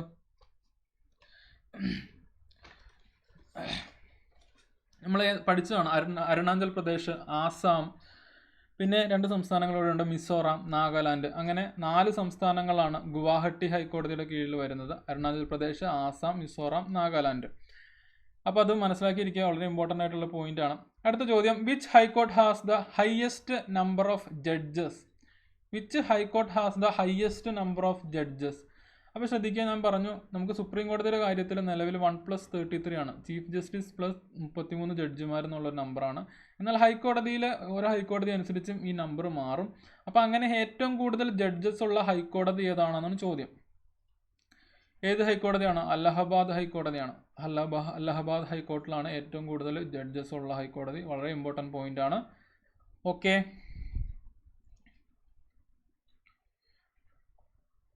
അടുത്ത ചോദ്യം, first woman to become the judge of high court. First woman to become the judge of high court ആരാണ്? അന്ന ചാണ്ടിയാണ്. First woman to become the judge of high court Anna ചാണ്ടിയാണ്. അടുത്ത ചോദ്യം, first chief justice of Kerala high court. First chief justice of Kerala high court ആരാണ്? KT കോശിയാണ്. Basically fact ആണ്, നമ്മൾ പഠിച്ചതും കൂടിയാണ്. കറണ്ട് ചീഫ് ജസ്റ്റിസ് ആരാണ്? മണികുമാർ ആണ്. മണികുമാർ 36ാമത് കേരള ഹൈക്കോടതി ചീഫ് ജസ്റ്റിസ് ആണ്. 36th ആണ്. ഇതിന് മുമ്പത്തെ 35ാമത്തെ ആളെ നമ്മൾ പഠിച്ചു, ഹൃഷികേഷ് റോയ് ആണ്. ഹൃഷികേഷ് റോയ്. അപ്പോൾ first woman to become the judge of India high court എന്നുള്ളത് അന്ന ചാണ്ടിയാണ്. First chief justice of Kerala high court KT കോശിയാണ്. Current chief justice of Kerala high court എന്നുള്ളത് മണികുമാർ ആണ്. കറണ്ട് എന്ന് പറയുമ്പോൾ ചിലപ്പോൾ ഇനി നിങ്ങൾ ചിലപ്പോൾ വീഡിയോ കാണുന്ന സമയത്ത് ഇത് മാറാട്ടോ, അത് നിങ്ങൾ ചെക്ക് ചെയ്തോണം. ഹൃഷികേഷ് റോയ് ആയിരുന്നു ഇതിന് മുമ്പത്തെ ഹൈക്കോടതി ചീഫ് ജസ്റ്റിസ്. അടുത്ത ചോദ്യം, first woman to become the chief justice of Kerala high court. അതായത് കേരള ഹൈക്കോടതി ചീഫ് ജസ്റ്റിസ് ആകുന്ന ആദ്യ വനിത ആരാണെന്നാണ് ചോദിച്ചിട്ടുള്ളത്. ഉത്തരം സുജാത വി മനോഹർ ആണ്. സുജാത വി മനോഹർ ആണ്. എന്നാൽ ഒരു മലയാളി വനിത കേരള ഹൈക്കോടതി ചീഫ് ജസ്റ്റിസ് ആകുന്ന മലയാളി വനിത ആദ്യത്തെ ആരാണെന്ന് ചോദിച്ചിട്ടുണ്ടെങ്കിൽ KT ഉഷയാണ്. അപ്പോൾ ശ്രദ്ധിക്കുക, ആദ്യത്തെ വനിത കേരള ഹൈക്കോടതി ചീഫ് ജസ്റ്റിസ് ആകുന്നത് സുജാത വി മനോഹർ ആണ്. എന്നാൽ ആദ്യത്തെ മലയാളി വനിത കേരള ഹൈക്കോടതി ചീഫ് ജസ്റ്റിസ് ആകുന്നത് KT ഉഷയാണ്. ഓക്കെ, അപ്പോൾ ആ കുറച്ച് ഫാക്ച്വൽ ആയിട്ടുള്ള ഇൻഫോർമേഷൻ ആണ്, അതെല്ലാം നമ്മൾ പഠിച്ചതാണ്, ആക്ച്വലി കിട്ടിയെന്ന് വിചാരിക്കുന്നു. അടുത്തത് ഗവർണർമാരുമായിട്ട് റിലേറ്റഡ് ആയിട്ടുള്ള കുറച്ച് ചോദ്യങ്ങളാണ്. ഫസ്റ്റ് ഗവർണർ ഓഫ് കേരള ആരാണ്? നമ്മൾ പഠിച്ചതാണ്, രാമകൃഷ്ണ റാവു ആണ്. First governor of Kerala Ramakrishna Rao ആണ്. First woman governor of Kerala ആരാണ്? First woman governor of Kerala Jyothi വെങ്കിടാചലമാണ്. ജ്യോതി വെങ്കിടാചലത്തിന് ശേഷം റാം ദുലാരി സിൻഹ വന്നു. കൂടാതെ അതിനുശേഷം ലേറ്റസ്റ്റ് ആയിട്ട് അല്ലെങ്കിൽ അവസാനമായിട്ട് വനിതാ കേരള ഗവർണർ ആയത് ഷീലാ ദീക്ഷിത് ആണ്.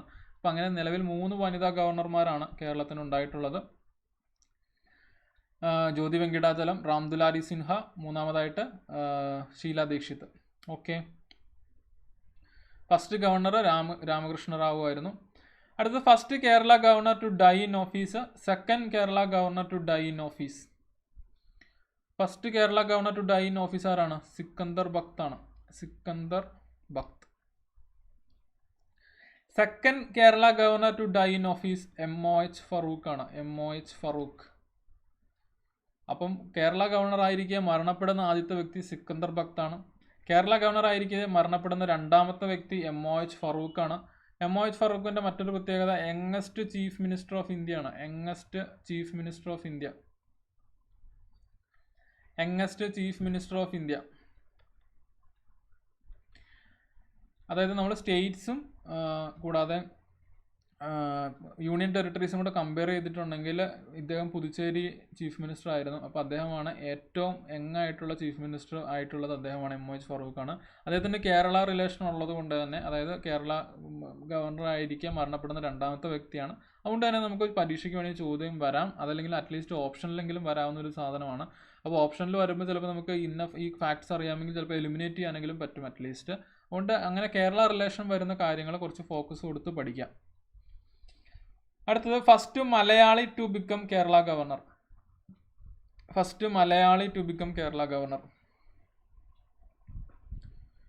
അപ്പോൾ ശ്രദ്ധിക്കാം, കേരള ഗവർണർ ആകുന്ന ആദ്യത്തെ മലയാളിയാണ് ചോദിച്ചിട്ടുള്ളത്. നമ്മൾ നോർമലി കൺവെൻഷനലായിട്ട് ഒരു ഗവർണർ, ഒരു സംസ്ഥാനത്തിൻ്റെ ഗവർണർ നോർമലി സംസ്ഥാനത്തിൻ്റെ ആവില്ല. എന്നാൽ കേരളത്തിൻ്റെ കാര്യത്തിൽ അങ്ങനെ ഒരു കൺവെൻഷൻ വിപരീതമായിട്ട് സംഭവിച്ചിട്ടുണ്ട്. വി വിശ്വനാഥനാണ് അങ്ങനെ കേരള ഗവർണറായിട്ടുള്ള ആദ്യത്തെ മലയാളി. വി വിശ്വനാഥനാണ്.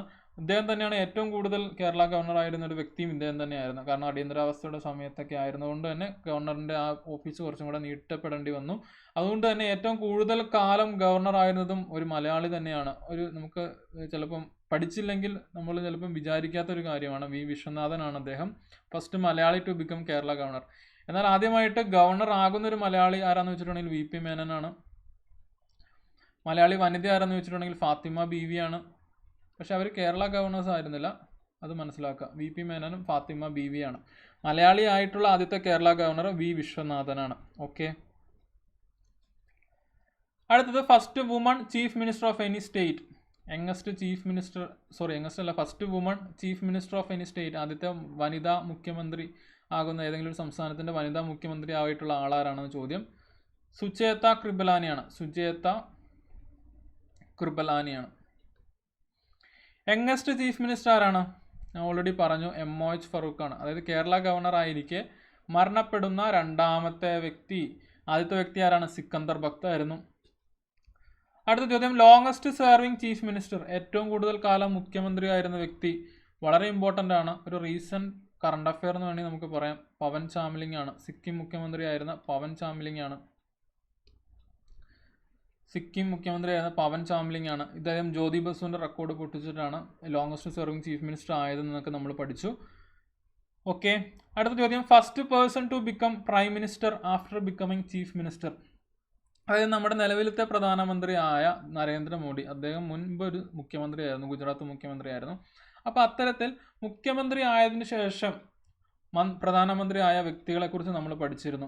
അതിൽ ഒന്നാമത് വരുന്ന, അല്ലെങ്കിൽ ആദ്യമായിട്ട് അങ്ങനെ ഒരാൾ വരുന്നത് മൊറാർജി ദേശായി ആണ്. കൂടാതെ നമ്മൾ 2 സിംഗുമാരെ കുറിച്ച് പഠിച്ചു, ചരൺ സിംഗും VP സിംഗും. ഇവരും അങ്ങനെ വന്നിട്ടുള്ള ആളുകളാണ്. കൂടാതെ സൗത്ത് ഇന്ത്യയിൽ നിന്നുള്ള പ്രൈം മിനിസ്റ്റേഴ്സ് ആയിട്ടുള്ള HD ദേവഗൌഡയും നരസിംഹറാവും ഈ ലിസ്റ്റിൽ വരുന്നു. ലേറ്റസ്റ്റ് ആയിട്ട് നമ്മുടെ നരേന്ദ്രമോദി. അങ്ങനെ 6 പേരാണ് ഈ ലിസ്റ്റിലുള്ളത്. അതായത് മുഖ്യമന്ത്രി അതിനുശേഷം പ്രധാനമന്ത്രി ആകുന്ന വ്യക്തികളാണ്. ആരൊക്കെയാണ്? മൊറാർജി ദേശായി, ചരൺ സിംഗ്, VP സിംഗ്, HD ദേവഗൌഡ, നരസിംഹറാവു, കൂടാതെ ഇപ്പോൾ ലേറ്റസ്റ്റ് ആയിട്ടുള്ള നമ്മുടെ നിലവിലത്തെ പ്രധാനമന്ത്രിയായ നരേന്ദ്രമോദി. അപ്പോൾ ഇവരെല്ലാം മുമ്പ് മുഖ്യമന്ത്രി ആയിരുന്നു. അത് ലേറ്റസ്റ്റ് ആയിട്ടുള്ള പ്രധാനമന്ത്രിയായ നരേന്ദ്രമോദിയും അത്തരത്തിൽ മുഖ്യമന്ത്രി ആയിരുന്നത് കൊണ്ട് നമുക്ക് വേണമെങ്കിൽ ഒരു ചോദ്യം എക്സ്പെക്ട് ചെയ്യാം. ഓക്കെ, അടുത്ത ചോദ്യം, first chief minister of Kerala. പറയേണ്ട കാര്യമില്ല, നിങ്ങൾക്ക് എല്ലാവർക്കും അറിയാവുന്നതാണ്, EMS നമ്പൂതിരിപ്പാടാണ് first chief minister of Kerala. അടുത്ത ചോദ്യം കേരള മുഖ്യമന്ത്രിമാരെ റിലേറ്റഡ് ആയിട്ടാണ്. അവിശ്വാസ പ്രമേയത്തിലൂടെ പുറത്താക്കപ്പെട്ട ആദ്യ മുഖ്യമന്ത്രി കേരളത്തിൽ 3ാമത്തെ മുഖ്യമന്ത്രിയായിട്ട് പറയപ്പെടുന്ന KT ശങ്കറാണ്. അവിശ്വാസ പ്രമേയത്തിലൂടെ പുറത്താക്കപ്പെട്ട ആദ്യ മുഖ്യമന്ത്രി. കൂടാതെ പിന്നോക്ക വിഭാഗത്തിൽ നിന്നുള്ള ആദ്യ മുഖ്യമന്ത്രി കൂടിയായിരുന്നു KT ശങ്കർ. വളരെ ഇമ്പോർട്ടൻ്റ് ആണ്. ഇദ്ദേഹത്തിനെതിരെ അവിശ്വാസ പ്രമേയം കൊണ്ടുവന്നത് PK കുഞ്ഞാണ്. ഇതൊക്കെ നമ്മൾ പഠിച്ചതാണ്. അപ്പോൾ അവിശ്വാസ പ്രമേയത്തിലൂടെ പുറത്താക്കപ്പെട്ട ആദ്യ കേരള മുഖ്യമന്ത്രി KT ശങ്കറാണ്. അദ്ദേഹത്തിനെതിരെ പ്രമേയം കൊണ്ടുവന്നത് PK കുഞ്ഞാണ്. കൂടാതെ പിന്നോക്ക വിഭാഗം അല്ലെങ്കിൽ ബാക്ക്വേർഡ് കമ്മ്യൂണിറ്റിയിൽ നിന്നുള്ള ആദ്യത്തെ മുഖ്യമന്ത്രിയും ഇദ്ദേഹം തന്നെയായിരുന്നു. കേരള മുഖ്യമന്ത്രി ഇദ്ദേഹം തന്നെയായിരുന്നു. അടുത്ത, ഏറ്റവും കൂടുതൽ കാലം തുടർച്ചയായി മുഖ്യമന്ത്രിയായിരുന്ന വ്യക്തി. ക്വസ്റ്റ്യൻ വായിക്കുക, ശ്രദ്ധിക്കുക. ഏറ്റവും കൂടുതൽ കാലം തുടർച്ചയായി അതാരാണ്? അച്യുത മേനോനാണ്. അതായത് അദ്ദേഹം 2 തവണ അടുപ്പിച്ച് മുഖ്യമന്ത്രി ആയിരുന്നു. അതുകൊണ്ട് ഏറ്റവും കൂടുതൽ കാലം തുടർച്ചയായി മുഖ്യമന്ത്രി ആയിരുന്ന വ്യക്തിയാണ്. എന്നാൽ ഏറ്റവും കൂടുതൽ തവണ മുഖ്യമന്ത്രി ആയത് ആരാണ്? K കരുണാകരനാണ്. എന്നാൽ ഏറ്റവും കൂടുതൽ കാലം മുഖ്യമന്ത്രി ആയിരുന്ന വ്യക്തി ആരാണ്? EK നായനാരാണ്. അപ്പം വ്യത്യാസം മനസ്സിലാക്കുക. തുടർച്ചയായിട്ട് അല്ലെങ്കിൽ കണ്ടിന്യൂസ് ആയിട്ട് ഏറ്റവും കൂടുതൽ കാലം മുഖ്യമന്ത്രി ആയിരുന്നത് C അച്യുത മേനോനാണ്. ഏറ്റവും കൂടുതൽ തവണ മുഖ്യമന്ത്രി ആയിരുന്നത്, കേരള മുഖ്യമന്ത്രി ആയിരുന്നത് K കരുണാകരനാണ്. തവണ മീൻസ് ടൈംസ്, 4 തവണ ആയിട്ടുണ്ട്. എന്നാൽ ഏറ്റവും കൂടുതൽ കാലം മുഖ്യമന്ത്രി ആയിരുന്ന വ്യക്തി EK നായനാരാണ്. ഓക്കെ, നമ്മൾ വളരെ ക്ലിയർ ആയിട്ട് അത് പഠിച്ചതാണ്. അടുത്തത്, അടിയന്തരാവസ്ഥ സമയത്തെ മുഖ്യമന്ത്രി ആരാണെന്നാണ് കേരള മുഖ്യമന്ത്രി ആരാണെന്ന് ചോദ്യം. ആരാണ്? നമ്മൾ പഠിച്ചതാണ്, C അച്യുത മേനോൻ ആയിരുന്നു. അടിയന്തരാവസ്ഥ സമയത്ത് ആഭ്യന്തരമന്ത്രി ആരായിരുന്നു? K കരുണാകരനാണ്. അത് നമ്മൾ പഠിച്ചതാണ്. മാളയുടെ മാണിക്യം എന്നൊക്കെ അറിയപ്പെടുന്ന K കരുണാകരനായിരുന്നു അടിയന്തരാവസ്ഥ സമയത്തെ ആഭ്യന്തരമന്ത്രി. അപ്പോൾ അതും നമ്മൾ പഠിച്ചതാണ്. കൂടാതെ കേന്ദ്രമന്ത്രി ആവുന്ന ആദ്യത്തെ കേരള മുഖ്യമന്ത്രി ആരാണ്? AK ആൻ്റണിയാണ്. അത് നമ്മൾ പഠിച്ചതാണ്. അടുത്തത് ചോദിച്ചു കണ്ടിട്ടുള്ളൊരു ചോദ്യമാണ് ഈ ആത്മകഥ ബന്ധമായിട്ട്. EMSൻ്റെ ആത്മകഥയുടെ പേരെന്താണെന്നാണ് ചോദിച്ചിട്ടുള്ളത്. ആ ചോദ്യം ഞാൻ കാണിച്ചു തരാം കുറച്ച് കഴിയുമ്പം. എൻ്റെ ഉത്തരം ആത്മകഥ എന്നുള്ളത് തന്നെയാണ്. കൂടാതെ സമരം തന്നെ ജീവിതം എന്നുള്ളതായിരുന്നു VS അച്യുതാനന്ദൻ്റെ ആത്മകഥയുടെ പേര്. EK നായനാരുടേത് മൈ സ്ട്രഗിൾ ആയിരുന്നു. അപ്പോൾ അങ്ങനെ ആത്മകഥകളുടെ പേരും നമ്മൾ ഓൾറെഡി ഡിസ്കസ് ചെയ്തതാണ്. അപ്പോൾ അത് നിങ്ങളൊന്ന് പഠിച്ചു വെക്കാൻ ശ്രമിക്കുക.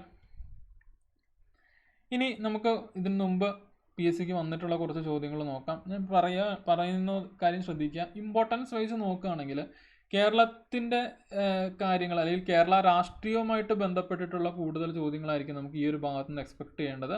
കാരണം ഇതിനെ നമ്മൾ പാർലമെൻറ്റുമായിട്ട് കമ്പയർ ചെയ്യുമ്പോഴത്തേനും നിയമനിർമ്മാണ സഭകൾ അല്ലെങ്കിൽ സംസ്ഥാന നിയമനിർമ്മാണ സഭകളിലെ നടപടിക്രമങ്ങളൊക്കെ ഏകദേശം സെയിം ആണ്.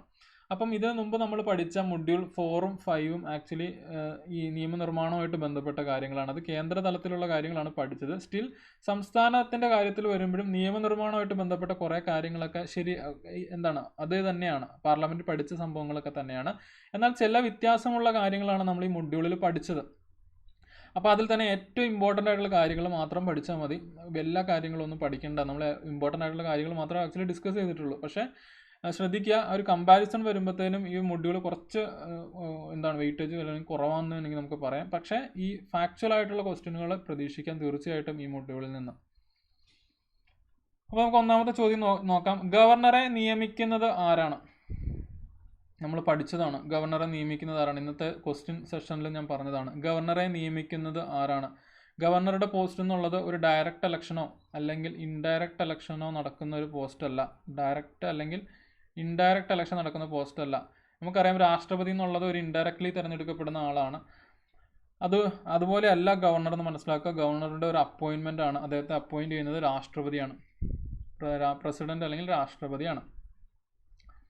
കേരളത്തിലെ ആദ്യത്തെ മുഖ്യമന്ത്രിയായിരുന്ന EMS നമ്പൂതിരിപ്പാടിൻ്റെ ആത്മകഥയുടെ പേര് എന്താണ്? ആത്മകഥ എന്ന് തന്നെയാണ്. നമ്മൾ ഓൾറെഡി പറഞ്ഞു. വളരെ ഇമ്പോർട്ടൻ്റ് ആണ്. ആത്മകഥകൾ റിലേറ്റഡ് ആയിട്ടുള്ള കാര്യങ്ങൾ ഞാൻ ക്ലാസ് ഡിസ്കസ് ചെയ്തപ്പോൾ പറഞ്ഞതാണ്. ലാസ്റ്റ് മൊഡ്യൂൾ 6ൻ്റെ പാർട്ട് 3യിലാണ് നമ്മൾ ആ കാര്യങ്ങൾ ചർച്ച ചെയ്തത്. പാർട്ട് 4 അല്ലെങ്കിൽ ലാസ്റ്റ് ക്ലാസ് ആക്ച്വലി ഹൈക്കോടതിയെ കുറിച്ചിട്ടുള്ള സെഷനായിരുന്നു. ആ ലാസ്റ്റ് ക്ലാസ്സിൻ്റെ റീക്യാപ്പ് സെഷൻ നമുക്ക് മൊഡ്യൂൾ 7 സ്റ്റാർട്ട് ചെയ്യുമ്പോൾ കൊണ്ടുവരാം. ഓക്കെ, അപ്പം ഈ 2 ചോദ്യങ്ങൾ നിങ്ങൾക്ക് കിട്ടിയെന്ന് വിചാരിക്കുന്നു. അടുത്ത ചോദ്യം, കേരള നിയമസഭയിൽ ഏറ്റവും കൂടുതൽ കാലം പ്രതിപക്ഷ നേതാവായിരുന്ന വ്യക്തി? കേരളത്തിൻ്റെ ആദ്യത്തെ മുഖ്യമന്ത്രി തന്നെയായിരുന്ന EMS നമ്പൂതിരിപ്പാടാണ്. ഇമ്പോർട്ടൻ്റ് ആണ്. അടുത്തത് 15ാം കേരള നിയമസഭയുടെ സ്പീക്കർ. 15ാം കേരള നിയമസഭയുടെ സ്പീക്കർ P. ശ്രീരാമകൃഷ്ണനാണ്. വളരെ ഇമ്പോർട്ടൻ്റ് ആണ്. ഇത് ഇനിയിപ്പോൾ ചിലപ്പോൾ നിങ്ങൾ ഈ വീഡിയോ കാണുന്ന സമയത്ത് മാറാം. കാരണം അടുത്ത വർഷം ഇലക്ഷൻ വരുന്നുണ്ട്. ചിലപ്പം ആ സമയത്ത് അത് അപ്ഡേറ്റഡ് ആയിട്ടിരിക്കുക. ഓക്കെ, അപ്പോൾ ഇത്രയും ചോദ്യങ്ങളാണ് ഈ ഒരു മൊഡ്യൂൾ ബേസ്ഡ് ആയിട്ട് പറയാനുള്ളത്. ശ്രദ്ധിക്കുക, ഈ മൊഡ്യൂളിൽ നമ്മൾ ഭരണഘടന റിലേറ്റഡ് ആയിട്ട് പഠിച്ച കാര്യങ്ങളിൽ നിന്ന് വന്നിട്ടുള്ള ചോദ്യം ഇതാണ്. ഗവർണറെ നിയമിക്കുന്നത് ആരാണെന്നുള്ളൊരു ചോദ്യമാണ്. അതായത് ഗവർണർ അല്ലെങ്കിൽ മുഖ്യമന്ത്രി അല്ലെങ്കിൽ മന്ത്രിസഭ അല്ലെങ്കിൽ അഡ്വക്കേറ്റ് ജനറൽ, അതായത് സംസ്ഥാനതല ഭരണ സംവിധാനത്തിൽ പറയുന്ന അല്ലെങ്കിൽ വരുന്ന ഈ 4 പേരെ കുറിച്ചിട്ടും നമ്മൾ മൊഡ്യൂൾ 6ൻ്റെ ഫസ്റ്റ് പാർട്ടിൽ പഠിച്ചു. മൊഡ്യൂൾ 6ൻ്റെ പാർട്ട് 1 അതിനെക്കുറിച്ചിട്ടായിരുന്നു. പാർട്ട് 2ലാണ്, മൊഡ്യൂൾ 6ൻ്റെ പാർട്ട് 2ലാണ് സംസ്ഥാന നിയമനിർമ്മാണ സഭകളായിട്ടുള്ള സംസ്ഥാനത്തെ ലോവർ ഹൗസായ സ്റ്റേറ്റ് ലെജിസ്ലേറ്റീവ് അസംബ്ലി അല്ലെങ്കിൽ സംസ്ഥാന നിയമസഭയെക്കുറിച്ച് നമ്മൾ പഠിച്ചത്. കൂടാതെ സംസ്ഥാന നിയമ സമിതിയുള്ള സംസ്ഥാനങ്ങളിൽ സംസ്ഥാന നിയമ സമിതി എങ്ങനെയായിരിക്കും രൂപീകരിക്കപ്പെടുന്നത് എന്നുള്ള കാര്യങ്ങൾ പഠിച്ചു മൊഡ്യൂൾ 6ൻ്റെ 2ാമത്തെ സെഷനിൽ. മൊഡ്യൂൾ 6ൻ്റെ 3ാമത്തെ സെഷനിലാണ് നമ്മൾ കേരള റിലേറ്റഡ് ആയിട്ടുള്ള കുറച്ച് ജനറൽ ഫാക്റ്റുകൾ പഠിച്ചത്. അതായത് കേരളത്തിൻ്റെ മുഖ്യമന്ത്രിമാർ, കേരളത്തിൻ്റെ ഗവർണർമാർ, കൂടാതെ മുഖ്യമന്ത്രിമാരെ തന്നെ ഇന്ത്യയിൽ കോമൺ ആയിട്ട് എടുത്തിട്ടുണ്ടെങ്കിൽ പഠിക്കാൻ പറ്റുന്ന കുറച്ച് ഫാക്റ്റുകൾ, കൂടാതെ കേരളത്തിലെ ബഡ്ജറ്റ് റിലേറ്റഡ് ആയിട്ടുള്ള കുറച്ച് ഫാക്റ്റുകൾ, അതെല്ലാമാണ് നമ്മൾ പാർട്ട് 3യിൽ പഠിച്ചത്. പാർട്ട് 4 അതായത് ലാസ്റ്റ് സെഷനിൽ നമ്മൾ പഠിച്ചത്, ഈ മൊഡ്യൂൾ 6ൻ്റെ ലാസ്റ്റ് സെഷനിൽ പഠിച്ചത് ഹൈക്കോടതിയെക്കുറിച്ചിട്ടാണ്. അതിൽ തന്നെ ഹൈക്കോടതിയുടെ വിരമിക്കൽ പ്രായമായ ഹൈക്കോടതി ജഡ്ജിമാരുടെ വിരമിക്കൽ പ്രായം 62 വയസ്സ് തുടങ്ങി ഒട്ടനവധി കാര്യങ്ങൾ നമ്മൾ ആ ഒരു പാർട്ടിലും ഡിസ്കസ് ചെയ്തിട്ടുണ്ട്. അപ്പോൾ ശ്രദ്ധിക്കുക, വളരെ കോംപ്രഹെൻസീവ് ആയിട്ടാണ് ഓരോ മൊഡ്യൂളും എടുക്കുന്നത്. അത് അനാവശ്യമായിട്ടുള്ള ടോപ്പിക്സ് ഒന്നും കൊണ്ടുവരുന്നില്ല. മുമ്പ് ചോദിച്ചു കണ്ട മേഖലകൾ അല്ലെങ്കിൽ ഏറ്റവും ഇമ്പോർട്ടൻ്റ് ആയിട്ടുള്ള പോയിന്റ്സ് ആണ് കൊണ്ടുവരാൻ ശ്രമിക്കുന്നത്. അപ്പോൾ ഓരോ മൊഡ്യൂളും അത്രയും കോംപ്രഹെൻസീവ് ആയിട്ടാണ് പഠിപ്പിക്കുന്നത്. കൂടാതെ പാരലായിട്ട് നമ്മൾ SCRT ഡിസ്കഷൻസ് എടുക്കുന്നുണ്ട്. ഓരോ മൊഡ്യൂൾ കഴിയുമ്പോൾ ഇത്തരത്തിലുള്ള 100 ചോദ്യം ഡിസ്കഷന് കൊണ്ടുവരാറുണ്ട്. 100 ചോദ്യങ്ങൾ എന്ന് പറഞ്ഞിട്ടുണ്ടെങ്കിൽ മൊത്തത്തിൽ 100 ചോദ്യങ്ങളാണ്. ഇപ്പോൾ ഞാനൊരു ചോദ്യം പറയുമ്പോൾ അസോസിയേറ്റഡ് ആയിട്ടുള്ള കുറേ ഫാക്റ്റുകളൊക്കെ പറഞ്ഞു കഴിയുമ്പോൾ 100 ചോദ്യത്തിൽ കൂടുതൽ തന്നെ നിങ്ങൾക്ക് ഇതിൻ്റെ അകത്ത് നിന്ന് കിട്ടുന്നുണ്ട്. അപ്പോൾ അതാണ് 100 ക്വസ്റ്റ്യൻ സെഷൻ എന്ന് പേരിടാൻ കാരണം. അപ്പോൾ അങ്ങനെ 100 ചോദ്യങ്ങളുടെ ഒരു ഇതും കൊണ്ടുവരുന്നുണ്ട് ഓരോ മൊഡ്യൂൾ അല്ലെങ്കിൽ 1-2 മൊഡ്യൂൾ കഴിയുമ്പം. ഇതിപ്പോൾ 8ാമത്തെ 100 ക്വസ്റ്റ്യൻ സെഷനാണ്. അതായത് ഏകദേശം 800ഓളം ചോദ്യങ്ങൾ ഓൾറെഡി ഡിസ്കസ് ചെയ്തിട്ടുണ്ട്. ഇനി ശ്രദ്ധിക്കുക, മൊഡ്യൂൾ 6 നമ്മൾ കഴിഞ്ഞു. ഇനി മൊഡ്യൂൾ 7 ഉണ്ട്, മൊഡ്യൂൾ 8 ഉണ്ട്, മൊഡ്യൂൾ 9 ഉണ്ട്. 3 മൊഡ്യൂളും കൂടെ കഴിയണം നമ്മുടെ സിലബസ് അനുസരിച്ചിട്ട്. അപ്പോൾ അതിൻ്റെ കണ്ടിന്യൂഷൻ ആയിരിക്കും ഇനി വരുന്ന ക്ലാസ്സുകൾ. അപ്പം ഇത് എന്നാണ് ഈ വീഡിയോ നിങ്ങൾ കാണുന്നതെന്ന് എനിക്കറിയില്ല. എനിവേ നിങ്ങൾ പഠിച്ചു പോവുക, നിങ്ങൾക്ക് പ്രയോജനപ്പെടുന്നു എന്ന് വിചാരിക്കുന്നു. ഓക്കെ, അപ്പോൾ നമുക്ക് ഇന്നത്തെ സെഷൻ വൈൻഡപ്പ് ചെയ്യാം. അവസാനമായിട്ട് ലെറ്റ്സ് ക്രാക്ക് കേരള എക്സാംസ് എന്നുള്ള യൂട്യൂബ് ചാനൽ സബ്സ്ക്രൈബ് ചെയ്യാൻ ശ്രമിക്കുക. കൂടാതെ ഞാൻ ആദ്യം പറഞ്ഞതുപോലെ അൺഅക്കാഡമിയുടെ കേരള PC പ്ലസ് സബ്സ്ക്രിപ്ഷൻ നിങ്ങൾ എടുക്കുകയാണെങ്കിൽ, കാരണം പ്ലസ് കോഴ്സുകളുടെ ഭാഗമായിട്ടാണ് റെഗുലർ കോഴ്സുകൾ വരുന്നത്. അപ്പോൾ ആ കോഴ്സുകൾക്ക് ആക്സസ് കിട്ടണമെങ്കിൽ നിങ്ങൾ സബ്സ്ക്രിപ്ഷൻ എടുക്കേണ്ടി വരും. അപ്പോൾ സബ്സ്ക്രിപ്ഷൻ എടുക്കുമ്പോൾ ആഷിക് എന്നുള്ളതാണ് എൻ്റെ കോഡ്. ആ കോഡ് യൂസ് ചെയ്യുകയാണെങ്കിൽ നിങ്ങൾക്ക് 10% ഓഫ് ലഭിക്കും. കൂടാതെ ഞാനൊരു ടെലഗ്രാം ചാനലും തുടങ്ങിയിട്ടുണ്ട്, പോക്കറ്റ് കേരള PSC എന്നുള്ളതാണ്. ജസ്റ്റ് നിങ്ങൾ ടെലഗ്രാമിൽ ആ സെർച്ച് ഓപ്ഷനിൽ ഒന്ന് അടിച്ചു കൊടുത്താൽ മതി. അപ്പം ആഷിക് മുഹമ്മദ് എന്നുള്ളതാണ് ചാനലിൻ്റെ പേര്.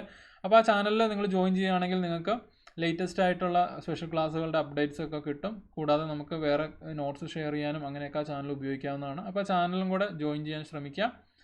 അപ്പോൾ അത്രയാണ് ഇന്നത്തെ ക്ലാസ്സിൽ പറയാനുള്ളത്. അപ്പോൾ വീണ്ടും നമുക്ക് അടുത്ത മൊഡ്യൂളുമായിട്ട് വീണ്ടും കാണാം. അപ്പോൾ ഓക്കെ, താങ്ക് യു.